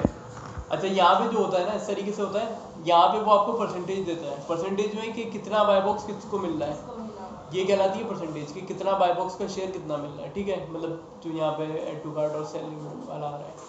उसके बाद एवरेज प्राइस क्या है, यानी कि ऑन एवरेज अगर मैं 30 डेज का फिल्टर लगा रहा हूँ ना तो मुझे बताएगा कि 30 डेज पे इसकी प्राइस ऑन एवरेज कितनी है। 90 डेज पे लगाऊंगा तो 90 डेज पे एक इसने कितने का सेल किया है, सही है। उसके बाद ये होता है कि अमेजोन न्यू ऑफर काउंट, ये एक ऑप्शन होता है। अच्छा ये होता है कि कितने मेरे ख्याल में प्राइस को फ्लक्चुएट किया क्या कि इसको हम लोग नहीं देखते था, ये हमारे लिए इंपॉर्टेंट नहीं है, हमारे लिए सबसे इंपॉर्टेंट ये है। उसके बाद स्टॉक कितना है, स्टॉक अगर आप देखना चाहें तो यहाँ पे देख सकते हैं, यहाँ पे आपको बता देगा अमेजोन का कितना है और बाकी जो सेलर उनका कितना है, FBA है या नहीं है, तो यहाँ पे चेक आ गया, नहीं आया यहाँ पे चेक, इसका मतलब क्या है FBM सेलर है, FBA नहीं है। उसके बाद क्या रेटिंग कितनी थी, रेटिंग 12 मंथ्स की दिखाएगा, ये सेलर की दिखा रहा है। सर FB और FBN का फर्क BSR पे पड़ता है पड़ता है इस तरीके से है कि FBA जो होता है ना उसको अमेजोन ज्यादा वो करेगा, बाय बॉक्स देगा, जाहिर सी बात है जिसको बाय बॉक्स ज्यादा मिलेगा वो ज्यादा सेलिंग करेगा और जो ज्यादा सेलिंग करेगा उसका BSR जो होगा ज्यादा अच्छा होगा। और सर FBO लेकिन Amazon खुद भी इसमें मौजूद है जिस तरीके से इस कंडीशन में, तो वो तो फिर मौका कम ही मिलेगा बाकी को। वो फिर ऐसे प्रोडक्ट के अंदर जाएंगे नहीं ना। सर मैं बाय बॉक्स नहीं मिला वो तो प्रोडक्ट सेल नहीं हुई क्योंकि मैं तक कोई काफी प्रोडक्ट से बाय बॉक्स नहीं आ रहा था, तो सेल नहीं हुई। बाय बॉक्स नहीं आ रहा था का क्या मतलब है? वो बाय बॉक्स बाय अभी बाय बॉक्स में मिला नहीं था तुमको, क्या अक्सर प्रोडक्ट ऐसी कोई थी तो बाय बॉक्स शो नहीं हो रहा था। अगर शो नहीं हो रहा था तो यहाँ पे क्या आ रहा था साइड पे, बाय बॉक्स तो ये होता है जी सर देखिए इतना किसी का शो नहीं हो रहा, ऐड टू कार्ट या बाय नाउ का ऑप्शन आ रहा था लिखा हुआ, अगर आ रहा था जी जी अगर आ रहा था तो बाय बॉक्स है इसका मतलब। कभी कभी ये होता है किसी जगह बाय बॉक्स थोड़ा श्रिंक कर देता है, छोटा कर देता है, जी जी जी जी तो वो उसका मसला नहीं होता। लेकिन अगर यहाँ पे सी ऑल बाइंग ऑप्शन लिखा हुआ आ रहा हो और यहाँ पे कुछ भी ना हो, सिर्फ सी ऑल बाइंग ऑप्शन दो, इसका मतलब ये कि बाय बॉक्स सप्रेस हुआ हुआ है। बाय बॉक्स सप्रेस का मतलब ये है अमेजोन ने वहाँ से बाय बॉक्स ही हटा दिया उस लिस्टिंग के ऊपर से। अब उसकी वजह हो सकती है कि प्रोडक्ट के अंदर कोई मसला हो, कोई भी फैक्टर्स हो सकते हैं, लेकिन उसके अंदर होता है मतलब फिर वो प्रोडक्ट खरीद सकते हैं। सी ऑल बाइंग ऑप्शन पे उधर सबसे ज़्यादा अपॉर्चुनिटी होती है प्रोडक्ट बेचने की, ये वो बोलते हैं कि बाय बॉक्स वगैरह आप बेच सकते हैं, बेच सकते हैं। सर ये पॉइंट समझ नहीं आया मुझे सबसे ज़्यादा। होता ये है कि बाय बॉक्स का जो काम है ना वो यहाँ पे कि अमेजोन ने जो सबसे अच्छा बंदा था ना यहाँ पे उठा के रख दिया कि आप आगे से खरीद लो प्रोडक्ट, अगर किसी और को खरीदें तो फिर वो यहाँ जाके भी खरीद सकता है। ये समझ लें कि ये वाला ऑप्शन आएगा फिर जब बाय बॉक्स नहीं होगा, ये वाला नहीं आएगा। अब इसके अंदर भी ये जैसे आ रहे हैं ना लोग फिर सीक्वेंस इस तरीके से बनता है जिसकी प्राइस सबसे कम होती है ना वो सबसे ऊपर आता है, तो यहाँ से जाके लोग ऐड टू कार्ट कर सकते हैं, जैसे यहाँ पे जाके ऐड टू कार्ट करके आप खरीद सकते हैं ना, वैसे ही उस केस के अंदर जब बाय बॉक्स नहीं होगा तो ये वाला ऑप्शन इस तरीके का शो होगा, बस यहाँ पे लिखा होगा सी ऑल बाइंग ऑप्शन और उस पर क्लिक करेंगे तो वहाँ से जाके खरीद सकते हैं, सारे सेलर्स आ जाएंगे ना, सारे आ जाएंगे। जिसकी प्राइस सबसे कम होगी तो बाय बॉक्स हटा देने का क्या मतलब? बाय बॉक्स इसलिए हटा देता है अमेजोन, अगर प्रोडक्ट की रेटिंग खराब हो रही होती है या कोई इस तरीके का मसला होता है ना तो अमेजोन बाय बॉक्स को ही हटा देता है उस लिस्टिंग से। अब जैसे अगर उसके अंदर ODR होता है एक ऑर्डर डिफेक्ट रेट, अगर ज़्यादा डिफेक्टेड पीस जा रहे हैं किसी प्रोडक्ट के या कोई फ्रॉड के जो केस हैं वो ज़्यादा बढ़ गए कि कोई ब्रांड है जो फ्रॉड कर रहा है कस्टमर के साथ, तो अमेजोन वहाँ से बाय बॉक्स हटा देगा। ठीक है, यानी कि बाय बॉक्स हटाकर फिर सबके पास अपॉर्चुनिटी है सारे सेलर्स के पास कोई भी सेल कर ले किसी भी। बिल्कुल, और जो ऑर्डर आ रहा होता है ना वो आ रहा होता है प्राइस के अकॉर्डिंग, फिर कि जिसकी प्राइस कम होगी वो ऊपर आएगा, उसके बाद थोड़ी ज़्यादा होगी तो नीचे आएगा, इस तरीके से उसका ऑर्डर आ रहा होता है। सर ये जो यूज लाइक न्यू वाला जो ऑप्शन था कौन कहा है? इसकी वजह से भी प्रोडक्ट की जो न्यू प्रोडक्ट होती है उसकी BSR कम हो सकती है, अगर वो प्रोडक्ट आता है तो लोग उसकी प्राइस कम होगी लेकिन वो न्यू ही होगा, आपने बोला सिर्फ पैकेज उसकी फ्री होती है। उस चीज़ को हम ज़्यादा कंसिडर नहीं करते, उसकी वजह ये है कि न्यू, पहली बात तो ये कि हम लोग जो प्रोडक्ट बेच रहे हैं ना वो न्यू बेच रहे हैं, दूसरी बात ये हमारी जो टारगेट ऑडियंस यानी कि जो यूज प्रोडक्ट खरीदने आ रहे हैं ना वो इस माइंडसेट से आ रहा है कि मैं न्यू प्रोडक्ट नहीं खरीदूंगा, मैं यूज ही खरीदूंगा। ज़्यादा लोग उसको प्रेफर करते ही नहीं है। अगर कोई एक आध आता है कि न्यू खरीदने आया है, वो बोलता है कि चलो न्यू में यूज़ में ज़्यादा फर्क है तो मैं खरीद लेता हूँ, लेकिन उसमें इतना ज़्यादा डिफरेंस नहीं होता। कभी भी ऐसा नहीं होता कि यूज लाइक प्रोडक्ट में 100-200 यूनिट पड़े हो सकता है कभी हो, रेयर केस है, वैसे होता नहीं है। वो एक 2 यूनिट ही होते हैं, और वो इसी तरीके से होते हैं कि यहाँ से खरीद लिए, वहाँ से मिल गए तो लेकिन उन्होंने लिस्ट करा दिए, छोटा मोटा प्रॉफिट किया, बाहर आ गए। इस तरीके से होता है। सर आपने लास्ट टाइम ये भी कहा था अगर बाय बॉक्स किसी एक सेलर के साथ है तो बाकी सेलर्स नीचे मेंशन होते हैं, लेकिन परचेज इससे भी किया जा सकता है, डिपेंड्स कि जो बायर है वो किसकी तरफ लेना होता है, बिल्कुल लेकिन वो मेनली बाय बॉक्स को फोकस करता है। बिल्कुल। अब यहाँ पे इस केस के अंदर यहाँ पे बाय बॉक्स इसके पास है, जो भी बाय करने आएगा ना वो यहीं से बाय करेगा, निकल जाएगा। लेकिन अगर यहाँ पे ऑप्शंस दूसरे दिए हुए हैं न्यू एंड यूज पे, अगर यहाँ पे क्लिक करते हैं तो यहाँ पे डिफरेंट आ गया है, डिफरेंट सेलर्स आ गए, यहाँ से जाके भी ऐड टू कार्ट करके खरीद सकते हैं। सर हर सेलर का अलग अलग सेलर रैंक होता है? क्या? हर सेलर का अलग अलग सेलर रैंक? नहीं, एक ही प्रोडक्ट वाला? BSR जो होता है ना, BSR मैंने एक बात बोली थी कि आप लोग की क्लास में बोली थी कि अमेजोन जो होता है प्रोडक्ट को और सेलर को दोनों को अलग अलग ट्रीट करता है। तो होता ये कि जो BSR होता है ना वो पूरे प्रोडक्ट का होता है, वो सेलर के जो होता है उसकी रेटिंग होती है, सेलर का रिव्यू होता है, सेलर का BSR नहीं होता। क्योंकि BSR का मतलब ये बेस्ट सेलर रैंक, और सेलर रैंक का मतलब क्या है कि उस कैटेगरी के अंदर इस प्रोडक्ट का कौन सा रैंक है, बस ये मतलब है। यानी वो सारे सेलर्स को मिला के मिलता है। बिल्कुल यानी सारी जितने भी सेलर हैं उसकी जितनी भी होल्डिंग्स है सबको कंबाइन करके बिल्कुल, उसको कैलकुलेट करके फिर उस प्रोडक्ट को रैंक मिलता है कि ये प्रोडक्ट कितना सेल आउट हो रहा है। अच्छा, अगर आपने बात पूरी की जिसके पास बाय बॉक्स नहीं होगा, अगर वो उसके पास क्या करना, अगर वो सेल अच्छी ज़्यादा हो रही होती वो क्या पॉइंट देगा? तो क्या बाय बॉक्स नहीं होगा, सेल कैसे जाता हो रही है? आपने भी बात बोली कि जो बाय बॉक्स में होगी वो सेल हो सकता है। सही है, मतलब लिस्टिंग के ऊपर बाय बॉक्स है जी हाँ, सेल हो सकता है, सेल हो सकता है, मतलब फंसा तो कुछ नहीं होता, सेल हो सकता है वो। बिल्कुल। क्योंकि जो बायर आएगा ना, अगर उसको यहाँ पे बाय बॉक्स नहीं मिलेगा ना, उसको फिर इस टाइप का ऑप्शन मिलेगा, जी फिर उसके ऊपर जब क्लिक करेगा तो उसमें अपॉर्चुनिटी ये होती है कि अगर हम अपनी प्राइस को बहुत ज़्यादा लोअर कर देते हैं ना, लेट्स से अगर ये 47.69 है, अगर यहाँ पे आगे कोई 47.68 भी कर देगा ना जी तो वो उसके ऊपर आ जाएगा, तो कस्टमर इतना नीचे जाएगा ही नहीं, वो वहीं से उसको बाय ऐड टू कार्ट करके चेकआउट करके बाहर आ जाएगा। अगर सर सबके पास भी देखिए 5 स्टार मिले हुए हैं जिनसे हैं, ये डिपेंड करता है, बाय बॉक्स जो होता है ना, किसी ने वो आर्टिकल पढ़ा था बाइबल ऑफ बाय बॉक्स वाला, पढ़ने कोई बहुत बड़ा देखा था वैसे? जी सर खुला था। इसके अंदर डिफरेंट फैक्टर्स होते हैं, कभी भी किसी एक फैक्टर के ऊपर हम लोग जज नहीं कर सकते हैं कि इसको मिलेगा। ये अमेजोन के एल्गोरिथम्स पे भी डिपेंड करता है, लेकिन दूसरी चीज़ें भी हो सकता है किसी की रेटिंग 1000 हो लेकिन कस्टमर का एक्सपीरियंस अच्छा ना हो तो उसने रिव्यूज़ खराब दिए हुए हो सेलर को, तो ये भी एक वजह हो सकती है कि अमेजोन उसको बाय बॉक्स नहीं दे रहा हो सकता है किसी के पास सिर्फ 10 रिव्यू हो लेकिन उसकी रेटिंग इतनी ज़बरदस्त हो कि अमेजोन उसको बार बार चांस दे रहा हो। उसके बाद FBM का डिफरेंस था, ये सारी चीज़ें उसके अंदर मैटर करती हैं। अगर वो वाला आर्टिकल आप लोग पढ़ेंगे तो उसमें बहुत डिटेल में चीज़ें लिखी हुई वो समझ में आ जाएगा आपको। अच्छा, फेसबुक ग्रुप के ऊपर और व्हाट्सएप पे सब ऐड हो गए ना? कौन नहीं हुआ?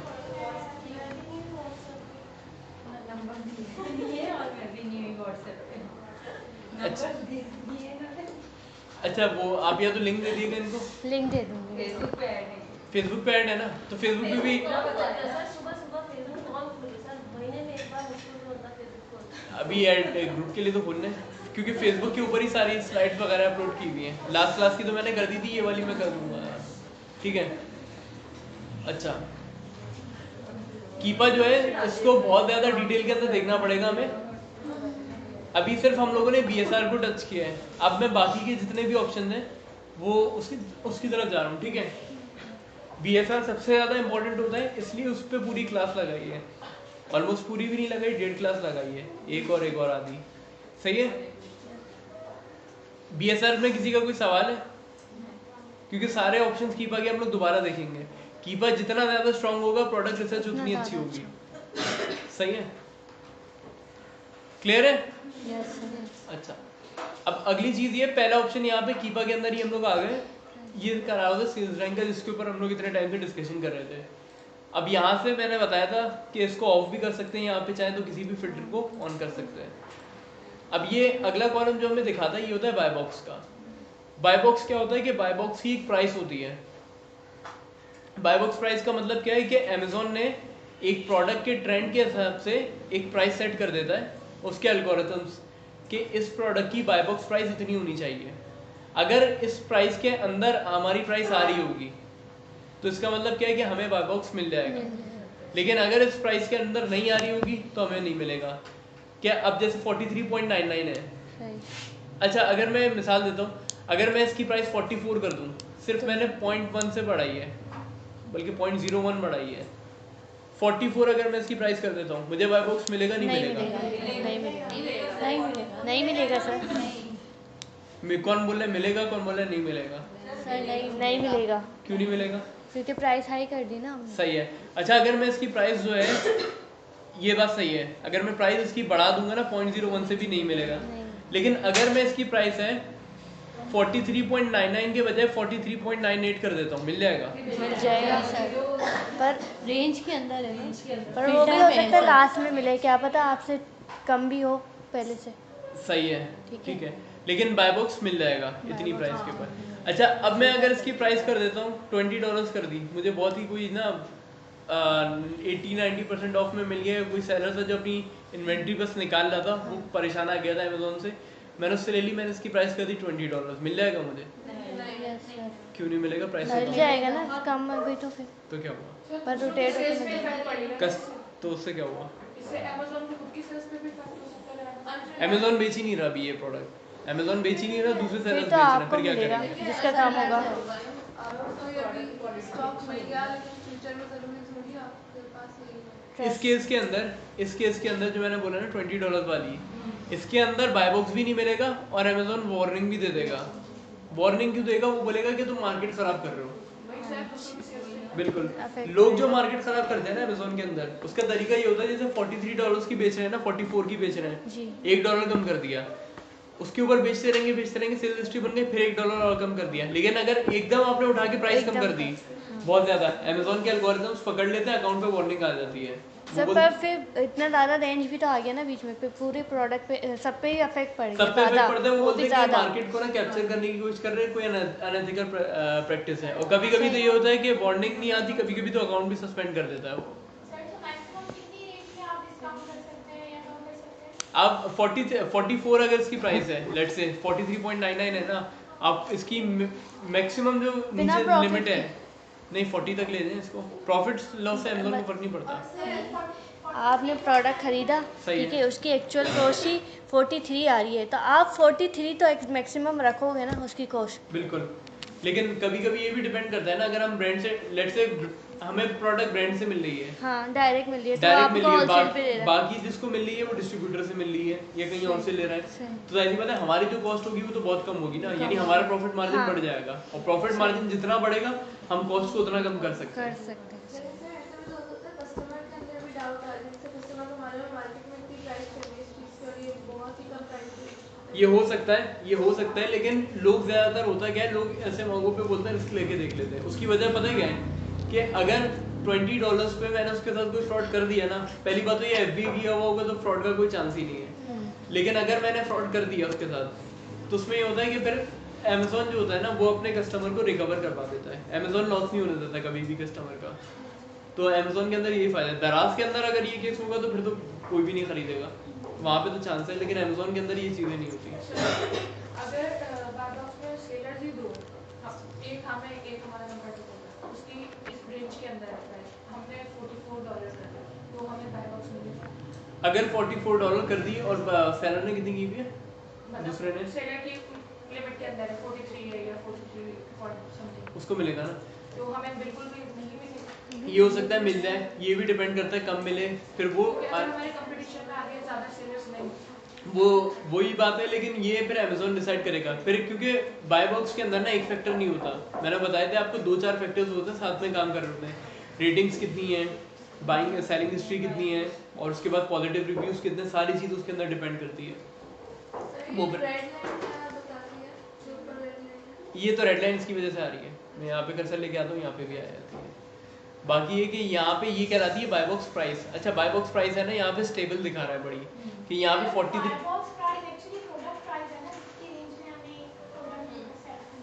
बाय बॉक्स प्राइस वही प्राइस है, अमेज़ॉन बोलता है कि इस प्रोडक्ट की प्राइस इतनी है, इतनी होनी चाहिए, ये वो प्राइस है। अच्छा ये ऐसा नहीं होता है कि एक प्रोडक्ट है आपको मिल रही है $44 की, अमेजोन बोल रहा है 43 की बेच दो, ऐसा नहीं होता है। उसकी वजह क्या है, अमेजोन मार्केट और सारी चीज़ों को देखते हुए ना उसने वहाँ खुद पे ही डिसाइड प्राइस करता है। खुद ही सेट करी है बिल्कुल। अपने साथ। तो वहाँ पे डिसाइड करता है। अच्छा, ये बाय बॉक्स प्राइस है, ये फ्लक्चुएट भी हो रही होती है कभी कभी, आगे हम लोग केस देखेंगे तो उसके अंदर फ्लक्चुएट भी हो रही होगी।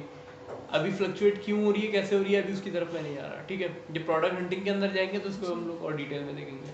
बाय बॉक्स क्लियर है, बाय बॉक्स प्राइस होती क्या है, समझ में आ गया, ठीक है। उसके बाद न्यू, कि ये प्रोडक्ट जो बेच रहे हैं हम, इसकी जो न्यू प्राइस है, न्यू की प्राइस क्या है। 43 अच्छा, न्यू और बाय बॉक्स की प्राइस में क्या फर्क है।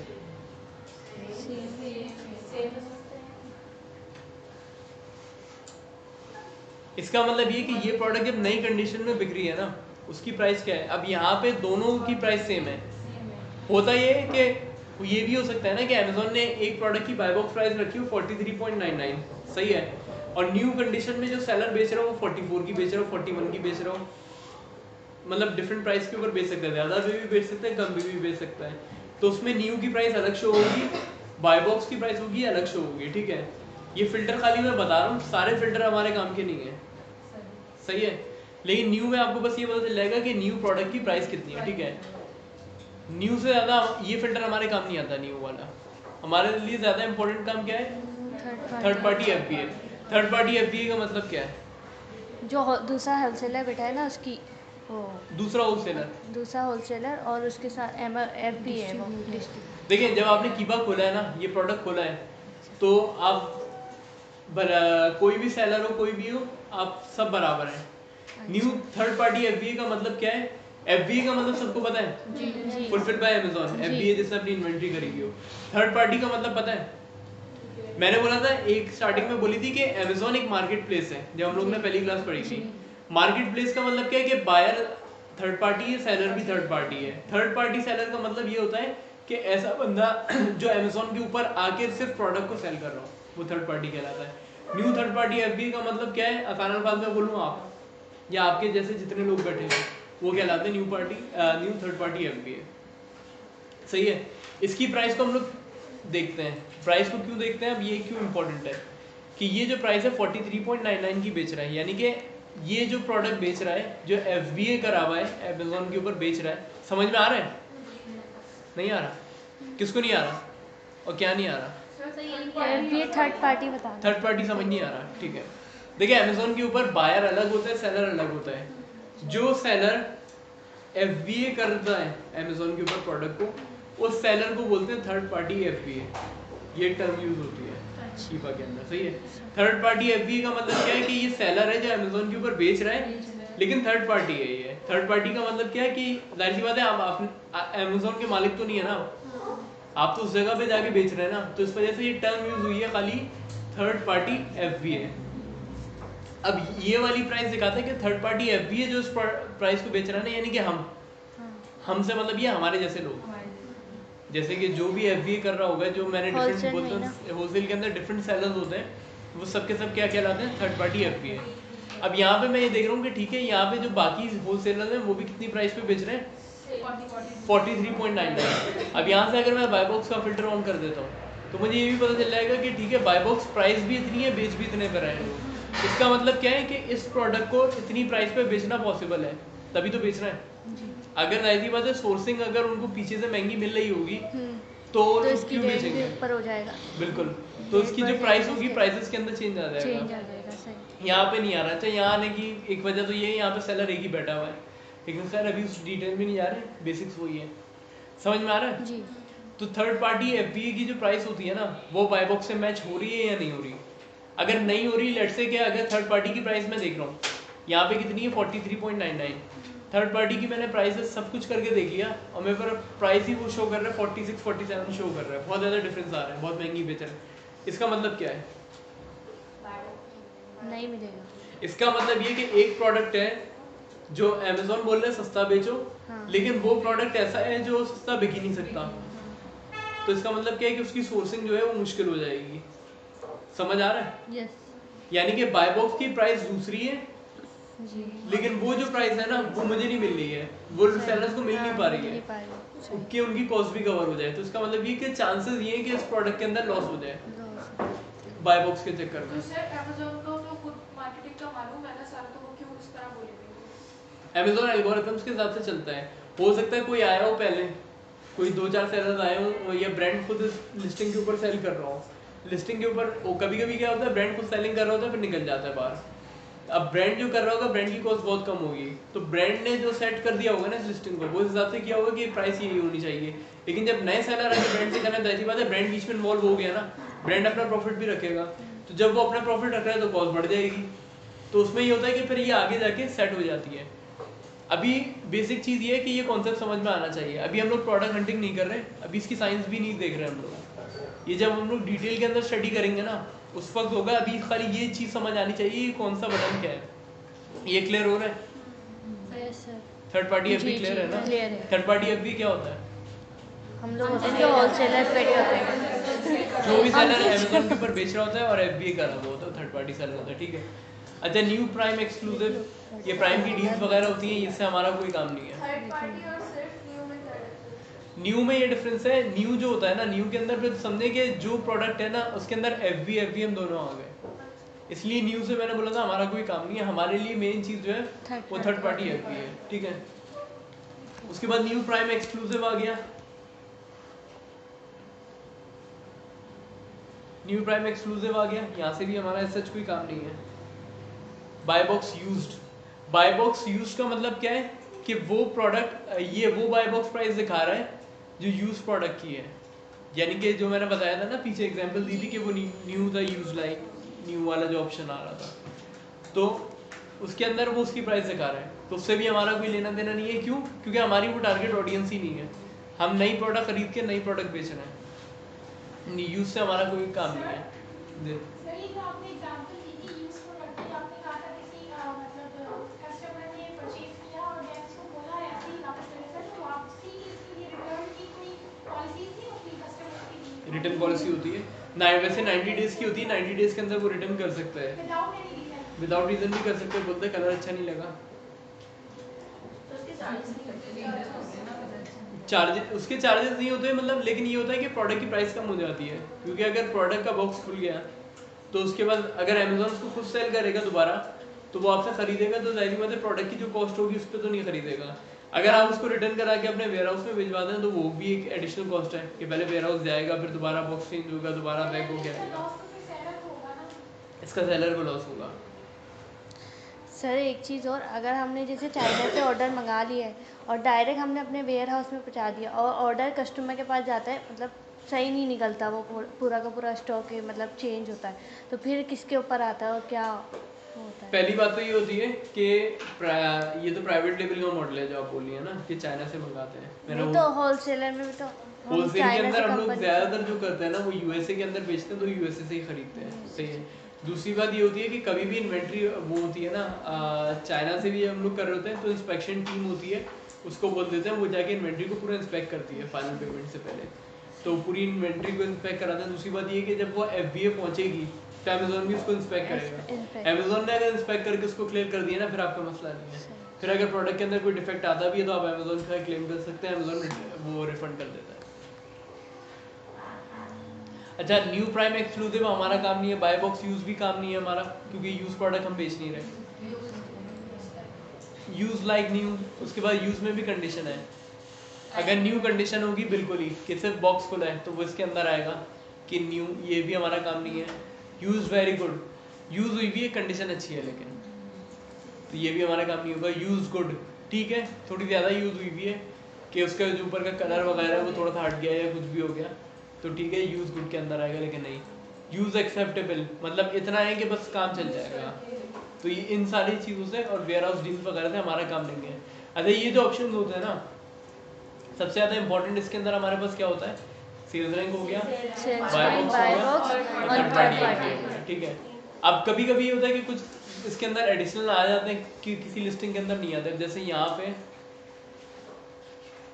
ये लेगो वाली है, इसके अंदर जब मैं जाऊँगा तो यहाँ पे मेरे पास एक और ऑप्शन शो करेगा, यहाँ पे कुछ ऑप्शन आप लोग देख रहे होंगे कम हो गए, लेकिन एक एडिशनल आ गया अमेज़न। इसका मतलब क्या है कि इस प्रोडक्ट को अमेज़न भी बेच रहा है, तो यहाँ पे अमेज़न की प्राइस अलग से शो होगी कि अमेज़न बेच रहा है और कितने का, 47.9, ये अमेजोन की प्राइस शो कर रहा है, तो यहाँ पे अमेजोन का डेटा होता है। तो हमारा टारगेट यही होता है कि ऐसी प्रोडक्ट में जाएं जिसमें अमेजोन ना हो, और अगर हो तो कम से कम हो, यानी कि आता जाता रहे। अब जैसे इस लिस्टिंग के अंदर अमेजोन जो है ना, अगर मैं फिल्टर को चेंज करके ईयर पे कर रहा हूँ, अब यहाँ पे देखिए पूरे ईयर के अंदर अमेजोन बैठा हुआ है। येलो कलर की जो लाइट आ रही है, जो पूरी लाइन है, इसका मतलब क्या है कि अमेजोन पूरा टाइम इस लिस्टिंग के ऊपर बैठा हुआ है। तो ये प्रोडक्ट तो फिर सही नहीं है। लेकिन अगर जैसे पीछे वाली लिस्टिंग थी, इधर अमेजोन था ही नहीं, स्टार्टिंग से नहीं था, तो इसका मतलब फिर कोई टेंशन वाली बात नहीं है, यहाँ अमेजोन है ही नहीं। समझ में आया? सिर्फ ये अभी ये इसके जो पर्पस है वो बताया है, अभी और कुछ भी नहीं किया है, ठीक है। उसके बाद फिर ये था कि ट्रैक प्रोडक्ट था। अच्छा, डेटा के ऊपर आएंगे। अब यहाँ पे प्रोडक्ट डिटेल्स पे, डेटा के ऊपर प्रोडक्ट डिटेल्स, जो काम हम वहाँ पे ग्राफ के अंदर कर रहे थे ना, वही सारी इंफॉर्मेशन जमा करके हमें यहाँ पे दे देगा। यहाँ पे थोड़ा सा ये होता है कि रीड करना आसान होता है, ग्राफ में ये होता है कि हमारे पास ओवरऑल पिक्चर इजीली समझ आ जाती है, ट्रेंड समझ में आसानी से आ जाता है। और यहाँ पे अगर हमें एग्जैक्ट नंबर चाहिए होता है तो वो मिल जाता है। सबसे पहले यहाँ पे आता है टाइटल। टाइटल के ऊपर ये प्रोडक्ट का टाइटल जो होता है ना, जो लिस्टिंग का टाइटल होता है हमारा, ये टाइटल दे देता है। उसके बाद कैटेगरी दिखा देता है कि सेल्स रेफरेंस किस रेफरेंस से सेल आउट कर रहा है। अब यहाँ पे होम एंड किचन के रेफरेंस से बेच रहा है। कितने यूनिट्स बिके पिछले महीने में? 1000। उसके बाद रेटिंग कितनी है? 4.6, ठीक है। अच्छा, रेटिंग का मकसद क्या होता है कि ये प्रोडक्ट की रेटिंग की बात कर रहा है। प्रोडक्ट की रेटिंग 4.6, प्रोडक्ट की रेटिंग कोशिश ये करनी है हमेशा 4 से ऊपर हो। 4 से ऊपर होने की वजह क्या है?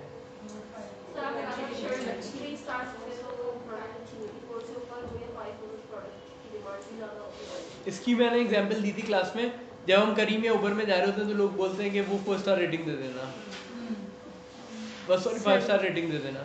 तो 5 स्टार रेटिंग का मकसद क्या होता है कि ओवरऑल जो रेटिंग होती है ना, कस्टमर जो जज करता है ना, वो रेटिंग की बेस पे जज करता है प्रोडक्ट को, कि अगर वो ये प्रोडक्ट खरीदने आ रहा है ना, तो ये प्रोडक्ट कैसी है। अब यहाँ पे भी वो रेटिंग शो कर रहा है, 4.6 है एवरेज। 4.6 का मतलब क्या है कि इस प्रोडक्ट के अंदर जो रिटर्न है ना, वो कम होगा। और कस्टमर अगर रेटिंग 3 होगी, 2.5 हो गई, 2.8 हो गई, इससे कम हो गई, 4 से कम हो गई, इसका मतलब क्या है कि प्रोडक्ट के अंदर ब्रांड की साइड से, यानी कि जो इस प्रोडक्ट को मैन्युफैक्चर कर रहे हैं ना, वहीं पे कोई मसला है जिसकी वजह से रिटर्न ज़्यादा है, इस वजह से कम है, ठीक है। नीचे ये दिखा रहा है रिव्यू काउंट, रिव्यूज़ कितने हैं? 1569, ये भी प्रोडक्ट के दिखा रहे हैं। उसके बाद लास्ट प्राइस चेंज, आखिरी बार इसकी प्राइस कब चेंज हुई थी? 2 दिन पहले। बाय बॉक्सेस पर किसको मिला हुआ है? नॉमकोर वेयर हाउस, नॉमकोर वेयर्स को। बाय बॉक्स इस FBA, क्या FBA को मिला हुआ है बाय बॉक्स? चेक लगा हुआ है। लोएस्ट FBA सेलर, सबसे कम प्राइस पे कौन सा FBA सेलर बेचता है? ये। अच्छा, यहाँ पे ये वाली इन्फॉर्मेशन है ना, ये हमारे काम की नहीं है, लेकिन मैं बता रहा हूँ लिखा हुआ क्या है। FBA पिक पैक फी, अच्छा ये आगे रेवेन्यू कैलकुलेटर आएगा, हम लोग वहाँ से कैलकुलेट करते हैं, लेकिन ये एक अंदाज़ा है, ये इसने दिया हुआ होता है कि कितनी इसके ऊपर फीस वो चार्ज कर रहा है। 5.70 चार्ज कर रहा है, 15% इसके ऊपर रेफरल लग रही है। रेफरल फीस का मतलब ये होता है कि आपके पास एक ऑर्डर आया, तो जाहिर सी बात है आपके पास कस्टमर जो आया है वो अमेज़ॉन के प्लेटफॉर्म से आया है, तो अमेज़ॉन अपने रेफरल चार्जेस उसके अंदर से निकालता है, तो वो रेफरल फीस होती है। और FBA की फ़ीस ये होती है 5.70, यानी कि कस्टमर को वो प्रोडक्ट उठाएगा, उठाने के बाद पैक करेगा, छोड़ कर आएगा, तो $5 अमेज़ॉन चार्ज कर रहा है। अच्छा, referral fee based on current, हो सकता है अभी जो रेफरल फीस है उसने बढ़ाई भी है, उसकी वजह क्या है, Q4 के अंदर जो हमारी फ़ीस होती है ना, वही बढ़ा देता है अमेज़ॉन, क्योंकि वर्कलोड ज़्यादा होता है तो वो फीस भी अपनी बढ़ा देता है, और जो सेलिंग होती है वो तो बढ़ी जाती है। बाय बॉक्स यूज़ किसके पास है? अमेज़ॉन वेयर हाउस के पास। ये बाय बॉक्स यूज़ से रिलेटेड डिटेल्स है। बाय बॉक्स यूजेस FBA, यहाँ पे चेक लगा हुआ है। उसके बाद कंडीशन बाय बॉक्स की, उसके बाद ट्रैकिंग सेंस, ये सारी चीज़ें, ये पूरा डेटा दिया हुआ है। अच्छा, ये पूरा डेटा जो है ना, ये इतना ज़्यादा हमारे काम का नहीं है। मेन चीज़ जो हमारे काम की होती है ना, अच्छा कहाँ पे आएगी वो मैं आपको बाद में बताऊंगा। हमारे पास 2 चीज़ें आती हैं। अच्छा, एक बात हम लोगों ने करी थी, यहाँ पे जितना भी डेटा है ना, इसके अंदर काम की चीज़ वेट है। अच्छा, वेट 2 शो कर रहा है, एक पैकेज वेट है, एक आइटम वेट है। ये सबको आइडिया होगा कि हम लोग बहुत ज़्यादा हैवी वेट वाले प्रोडक्ट पे नहीं जाते हैं। उसकी वजह क्या है? उसकी चार्जेस बढ़ जाते हैं। उसकी शिपिंग, हैंडलिंग और स्टोरेज कॉस्ट जो है वो बहुत ज़्यादा बढ़ जाएगी। लेकिन यहाँ पे जो हमें वेट शो कर रहा है वो दो कर रहा है, एक आइटम का वेट है, एक पैकेज का वेट है। हमें किसके ऊपर फोकस करना चाहिए? सर पैकेज पे। आइटम का या पैकेज का? आइटम का क्यों? सर पैकेज का करना है। सर पैकेज पैकेज की तो हम क्या कम होता भी है? कर सकते हैं। पैकेज उसमें उसकी बॉक्स, उसकी पैकिंग और जो आप रैप लगाते हो, जो भी उसके वो सब वो वेट होते हैं, तो वो कैलकुलेट करेगा सर। बिल्कुल। अब मेरे पास एक फ़ोन है, अगर कोई मुझसे ऑर्डर कर रहा है, आइटम वेट का मतलब क्या है कि वो उससे फ़ोन का वेट बता रहा है कि ये आइटम है और उसका वेट इतना है। लेकिन जब मैं शिपमेंट करूँगा उसकी, तो जाहिर बात है खाली फ़ोन तो नहीं दूंगा ना, वो पूरा बॉक्स के अंदर पैक करके, अब उसके अंदर उसकी एसेसरीज और दूसरी चीज़ें होंगी तो वो पैकेज के अंदर आती है। और जो वेट लगता है ना पूरा, वो हमेशा पैकेज के ऊपर लगता है। तो जब भी हम लोग वेट की बात करेंगे ना, तो हम लोग पैकेज वेट की बात करेंगे, आइटम वेट की नहीं करेंगे। क्योंकि होता ही है कि जब तक 2000 ग्राम आपका वेट है ना, उस वक्त तक आपकी कॉस्ट अलग लग रही होती है, शिपिंग कॉस्ट वगैरह, यानी कि 2 kg। लेकिन जब उससे थोड़ी सी बढ़ जाती है ना, कि अगर उससे कुछ ग्राम्स भी बढ़ गई, तो आपकी जो कॉस्ट है वो एकदम चेंज हो जाएगी। तो इसके अंदर बहुत ज़्यादा डिफरेंस हो जाएगा। आइटम नहीं, पैकेज वेट होता है। पैकेज वेट हमारे क्राइटेरिया के हिसाब से 2000 ग्राम से ऊपर नहीं होना चाहिए, यानी 2 kg से ज़्यादा नहीं होना चाहिए। सर तो ये जो रेट लगी हुई है शिपिंग की, तो ये अभी 2 kg के अंडर है। कौन सी? ये जो भी प्रोडक्ट की लगी हुई है, मतलब ग्राम्स में ना, अगर हमारी 2000 से अबव होगी तो उसके प्राइस पे कितना डिफरेंस आएगा? प्राइस पे डिफरेंस नहीं, ये हम लोग कर भी देते हैं। बड़ी प्रोडक्ट होती है ना, उसके अंदर हम लोग चले भी जाते हैं। ये कोई हार्ड एंड फास्ट रूल नहीं है, लेकिन चीज़ वही होती है कि उसके अंदर भी प्रॉफिट ज़्यादा होना चाहिए। प्रॉफिट ज़्यादा। अब जाहिर सी बात है, अगर कॉस्ट ही इतनी पड़ रही है कि प्रॉफिट ही नहीं बच रहा, तो फिर फायदा नहीं है।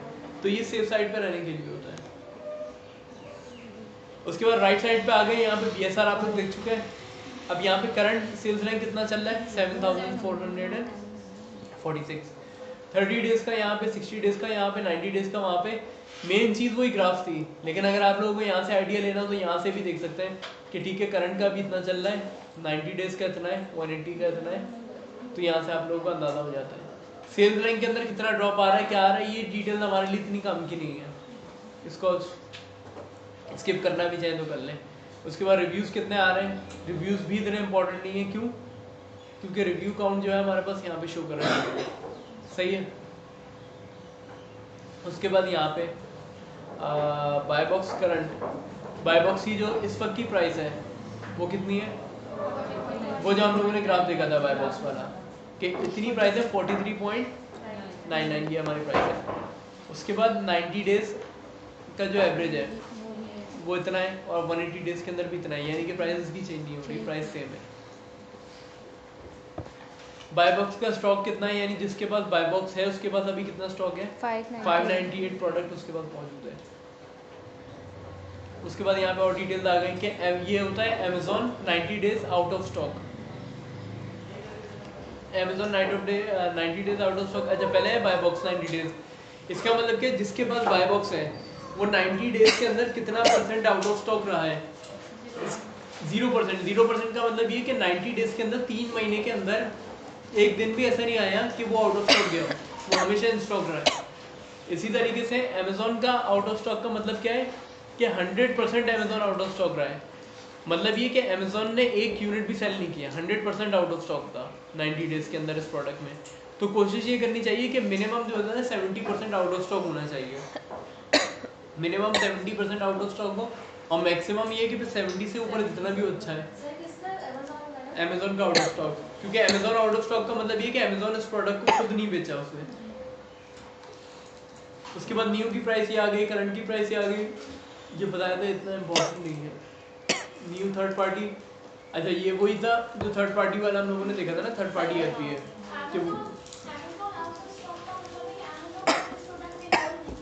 Amazon आउट ऑफ स्टॉक, और सामने लिखा है 100%, यानी कि 90 डेज के अंदर Amazon 100% तक आउट ऑफ स्टॉक रहा है। आउट ऑफ स्टॉक 100% का मतलब ये कि 100% आउट ऑफ स्टॉक है, इसका मतलब उसके बाद कुछ होगा ही नहीं, तो उसने कुछ बेचा ही नहीं है।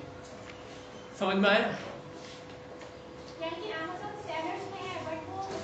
नहीं, सेलर ही नहीं है। 100% का मतलब ये है कि उस सेलिंग ही नहीं करी उसने। कभी कभी ये हो सकता है कि उसने 4 महीने 5 महीने पहले कोई प्रोडक्ट बेची हो, तो हो सकता है वो थोड़ा बहुत इन स्टॉक आया हो। लेकिन अगर 100% 90 डेज पे आउट ऑफ स्टॉक शो हो रहा है, तो आप यही ट्रीट करेंगे कि अमेजोन जो है ना रेगुलर सेलर नहीं है, तो उस प्रोडक्ट के अंदर हम लोग इसको सेल कर सकते हैं। ठीक है। ऐसे भी सर यूज प्रोडक्ट्स को बेच रहा है अमेज़न से, यहाँ तक कि वो सिर्फ यूज प्रोडक्ट्स को बेच रहा है ना, यूज सेलर है, तो इसमें भी हो सकता है कि उसके पास स्टॉक ना हो। नहीं, इस प्रोडक्ट में तो वो बेच ही नहीं रहा कुछ भी। इसमें बेच रहा है, हाँ बेच रहा है, इस वाली में बेच रहा है। नहीं तो अगर यूज प्रोडक्ट बेच रहा है ना, तो उसको ट्रीट नहीं करेगा अमेजोन। अगर यूज प्रोडक्ट बेच रहा है ना अमेजोन, समझ में आ रहा है, तो उसको वो ट्रीट नहीं करेगा कि इन स्टॉक था ये। क्यों? क्योंकि 100% ही बोलेगा उसको। मेन चीज ये कि अगर 100% हो तो बहुत अच्छी बात है, वरना 70% मिनिमम होना चाहिए, ज्यादा इसको इन स्टॉक नहीं रहना चाहिए। सही है, ठीक है। उसके बाद न्यू आ गया 90 डेज एवरेज आ गया, 180 डेज आ गया, 90 डेज आउट ऑफ स्टॉक आ गया। FBA की भी करंट प्राइस हो गई। इसका जो हम लोगों ने फिल्टर लगाया था वहाँ पे 3 फिल्टर हम लोगों ने मेन देखे थे, बाय बॉक्स का था, BSR का था और थर्ड पार्टी FBA था। 3 फिल्टर थे, तो उसके अंदर ये 3 फिल्टर था। ठीक है। 43.99 ये भी इसकी प्राइस यहाँ से हम देख सकते हैं। अच्छा, ये वही डेटा है जो हम लोग वहाँ पीछे ग्राफ में देख रहे थे, अलग से कुछ भी नहीं है, बस यहाँ पे नंबर फॉर्म में कि अगर वहाँ पे किसी को समझ नहीं आ रहा हो तो यहाँ पे इजीली देख सकते हैं, लेकिन ट्रेंड वहीं से पता चलेगा। तो ये सारी चीज़ उसके अंदर आ गई। अच्छा, new prime exclusive buy box use current, इससे हमारा कोई लेना देना नहीं है। ईबे की पे कितने का बिक रहा है प्राइस, इन सारी चीज़ों को हम ईबे से ये अमेजोन थोड़ी दे रहा है डेटा, ये तो टूल दे रहा है आपको डेटा, टूल अलग है। और ये खाली वो प्राइस कंपेयर करने के लिए मदद करता है। बाकी अगर जो अमेजोन सेलर होगा वो और अमेजोन पे ही बेचने के लिए आएगा, वो ईबे पे कभी भी नहीं जाएगा बेचने के लिए। सर मैं पानी पी के आऊँ? अच्छा, उसके बाद ये है कि यहाँ पे डेटा आ गया, ये हमारे इतना इम्पोर्टेंट नहीं है। सही है, क्लियर है? ये समझ में आ गया ना सारे फिल्टर सबको? ठीक है। अब यहाँ पे ऑफर्स के अंदर आ गए। ऑफर्स के अंदर मैं आपको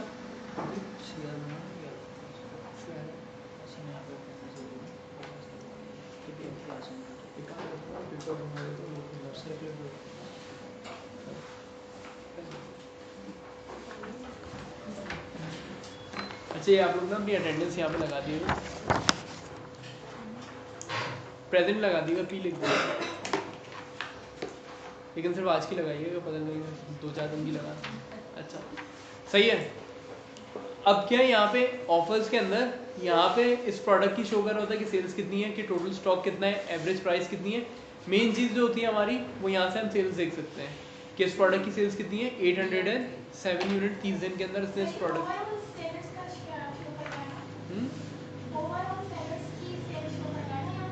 इस प्रोडक्ट की प्राइस, इस प्रोडक्ट की सेल्स शो कर रहे हैं।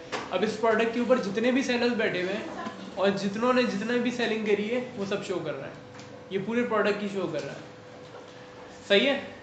उसके बाद टोटल कितनी सेल करी उसने, आज तक कितने यूनिट्स बेच दिए, 8426 यूनिट बेच चुका है। और स्टॉक टोटल कितना स्टॉक इसके पास रखा हुआ है, 600 यूनिट। ठीक है।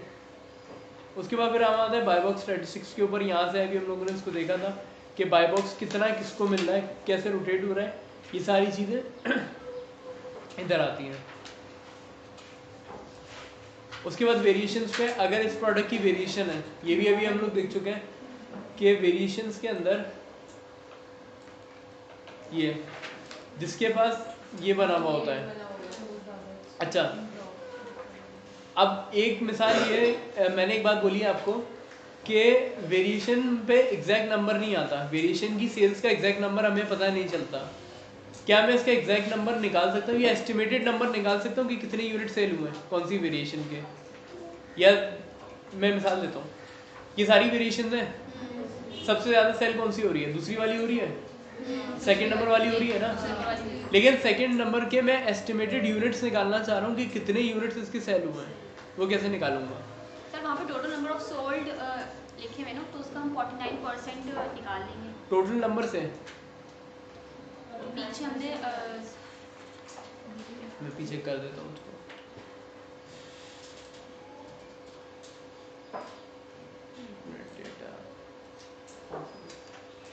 यहाँ पे आ गए, यहाँ पर आ गए ना। अब ये जो अब वो पूरा टोटल बता रहे हैं ना, तो 8426 है। सही है। ठीक है, तो इसका जो हम 49% आएगा उसका 54 था शायद, एक मिनट। 49 तो आएगा।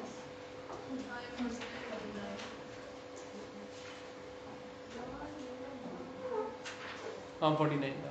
तो उसका 49% हम निकालेंगे तो हमें नंबर ऑफ जो भी है यूनिट वो पता चल जाएंगे। ठीक है। अच्छा ये लॉजिक जो है बिल्कुल सही है, लेकिन बस इसके अंदर एक डिफरेंस क्या है कि यहाँ पे जो हम सेल निकालेंगे ना वो इससे निकालेंगे मंथली। अच्छा मंथ की वजह क्या है कि देखें, सबसे पहली बात तो ये कि अभी हम काम कर रहे हैं एस्टिमेटेड नंबर्स पे। इन्होंने जो बात बोली पहले वो समझ में आई सबकी? 49% उसके बाद रिव्यू शेयर है, और हम लोग ये एक्सपेक्ट कर रहे हैं कि 49% वही वाली वेरिएशन जो है वो सेल हो रही है। ठीक है, तो इसमें हम लोग क्या कर सकते हैं, दो काम करेंगे हम लोग। पहली बात तो ये है कि हम लोग यहाँ से मंथली भी उसको जज कर सकते हैं, यानी मंथली बेसिस पे अगर हम लोग 807 है,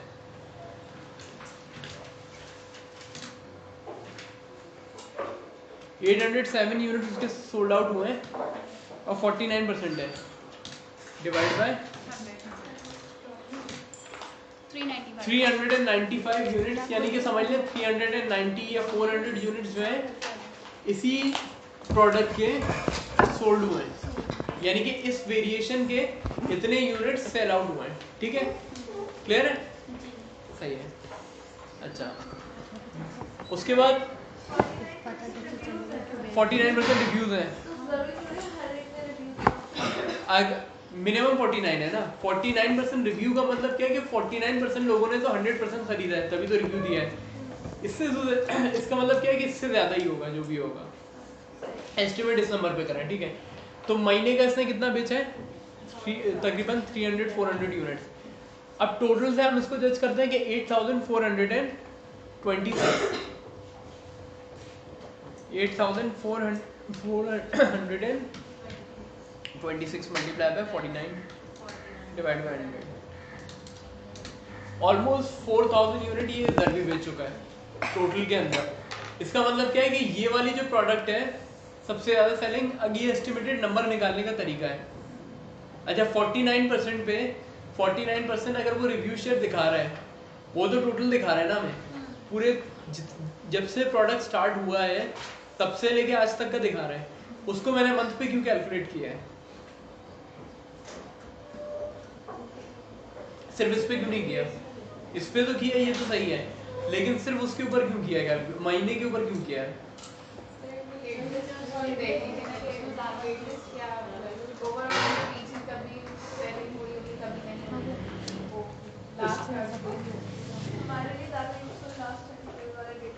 उसके पास जो रिव्यू शेयर है ना वो 49% है। अजम्पशन ये है कि ओवरऑल भी 49% ये अपनी प्रोडक्ट को सेल कर रहे हैं, और मंथली बेसिस के ऊपर भी ये 49% इसके पास मार्केट शेयर है इस वेरिएशन के ऊपर। समझ में आ रहा है, क्लियर हो रहा है?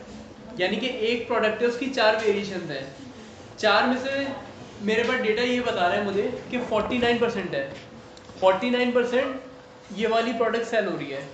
तो इसको दोनों चीज़ों पे 49% अज्यूम करेंगे कि मंथली बेसिस पे भी 49% यही वाली प्रोडक्ट सेल होती है, और अभी तक भी 49 सेल होती है।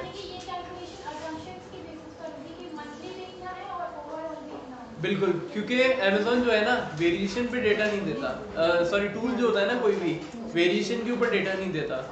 वो जो टोटल सेल्स हमें दिखा रहा है ना वो पूरी लिस्टिंग ही दिखा रहा है। तो जो पूरी प्रोडक्ट है ना जितनी भी है जिसके अंदर सारी वेरिएशन शामिल है, तो उसके अंदर जितनी कलेक्टिव सेल्स हुई है ना वो हमें पूरी कलेक्टिव सेल्स दिखा रहा है। हमारा जो मकसद ओवरऑल है रेटिंग जो है, अभी हम लोग वेरिएशन की बात कर रहे हैं प्रोडक्ट की, यानी कि इस वेरिएशन के ऊपर 49% रिव्यूज हैं, यानी कि 49% लोगों ने इस प्रोडक्ट को खरीदी है। ठीक है, समझ आ रहा है ना? Yes sir.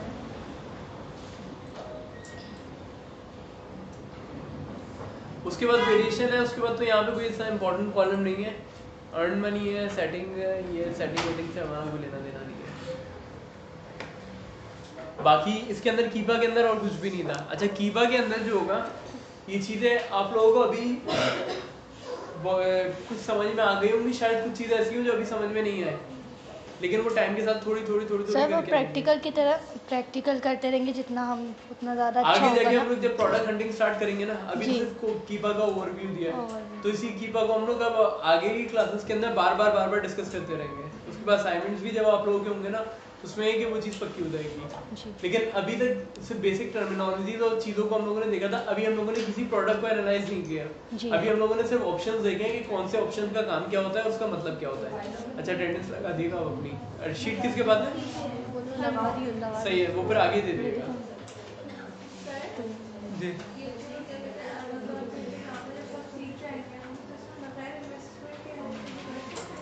तभी तो लिंक्डइन का अकाउंट बना रहा हूँ मैं, क्योंकि जॉब और फ्रीलांसिंग के लिए वो इम्पोर्टेंट होता है। तो मिल जाती है आसानी से लिंक्डइन पे जॉब इस तरह फ्रीलांसिंग है? पहली बहुत मुश्किल से मिलती है, लेकिन जब पहली मिल जाती है फिर तो बहुत इजीली मिलती है। अच्छा लिंक्डइन के अंदर भी थोड़ा सा उस तरीके का होता है, वो जैसे गूगल पे एसईओ वगैरह होता है ना, अगर आपकी प्रोफाइल ऑप्टिमाइज हो ना तो फिर लोग खुद अप्रोच कर देते हैं डायरेक्टली आके, फिर ज़्यादा एफर्ट करने की ज़रूरत नहीं पड़ती, लेकिन स्टार्टिंग में करनी पड़ती है। ये क्लियर है अभी तक जितनी भी चीज़ें कराई हैं? Yes sir. अच्छा इसके अंदर ये सर हो गया था, बाय बॉक्स भी हमारा हो गया था, इंट्रोडक्शन टू कीपा सही है। आज हमारा इंट्रोडक्शन टू कीपा जो था वो भी कंप्लीट हो गया है, सही है। अब इसके अंदर बहुत सारी चीज़ें, ये बेसिक ओवरव्यू हम लोगों ने कर लिया है, लेकिन ये थोड़ा थोड़ा करके इसको और आगे हमें देखना पड़ेगा जैसे हम लोग प्रोडक्ट हंटिंग की तरफ प्रोसीड करेंगे। अगर आप लोगों में से कोई अभी कीपा लेना चाहे तो ले ले भले अपनी प्रैक्टिस के लिए, लेकिन अभी कोई असाइनमेंट नहीं है कीपा का, कोई काम नहीं है, क्योंकि कुछ नेक्स्ट क्लास में ज़रूरत होगी। मेरे ख्याल से तो जब तक हम लोग और रिसर्च करके पढ़ते रहें, जितना ज़्यादा हमारा ये अच्छा होगा ना उतना ज़्यादा फिर हमारा मर्जी है, लेकिन बात वही है कि जब तक खुद प्रैक्टिस नहीं करेंगे ना तब तक चीज़ें समझ में नहीं आएगी। हाँ ये है प्रैक्टिस हम लोग एक ही ले सकते हैं।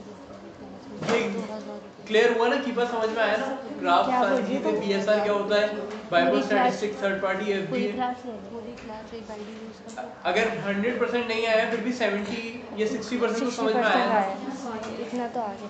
सही है, सर पूरी क्लास भी एक अकाउंट ले सकती है फिलहाल सीखने के लिए?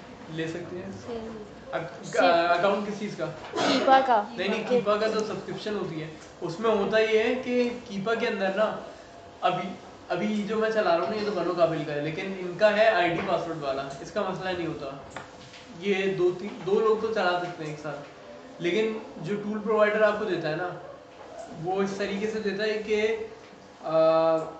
एक वेबसाइट देगा वो अपनी जो उसकी ऑफिशियल वेबसाइट होगी उसके ऊपर उसकी एक्सटेंशन होती है, वो पूरा आपसे एनीडेस्क का एक्सेस लेके उसको चला के रन करके दिखाता है उस सॉफ्टवेयर को अपने उसके ऊपर ना आपके लेकिन उसमें ये होता है कि फिर एक से ज़्यादा लोग लॉगिन नहीं कर पाते। अगर एक से ज़्यादा लोगों ने लॉगिन किया ना एक टाइम पे तो फिर वो दोनों जगह से लॉग आउट हो जाता है, फिर वो बोलता है 15-20 मिनट वेट करो दोबारा लॉगिन होगा। तो उसका तरीका ये होता है कि 2-3 लोग ग्रुप्स बना के ले लें और उसके बाद ये टाइम सेट कर लें कि अगर कोई एक काम करने जा रहा है तो बाकी 2-3 को बोलते हैं कि अभी आप रुक जाओ, तो पहले वो एक कर लें फिर दूसरा।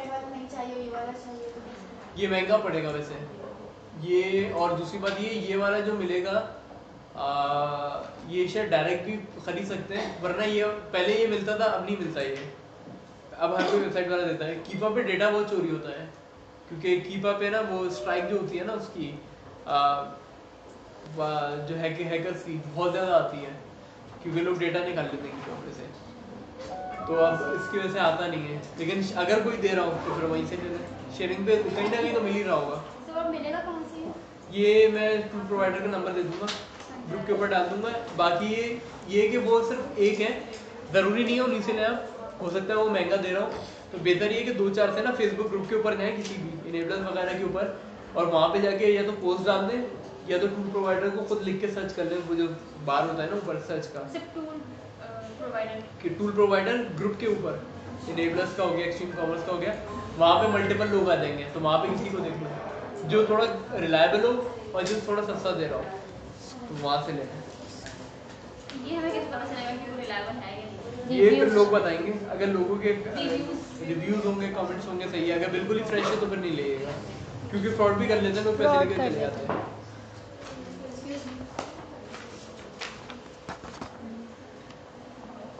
अटेंडेंस हो गई ना बाकी सबकी?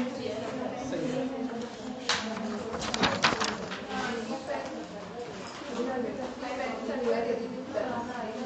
क्लियर है? कोई सवाल है किसी का?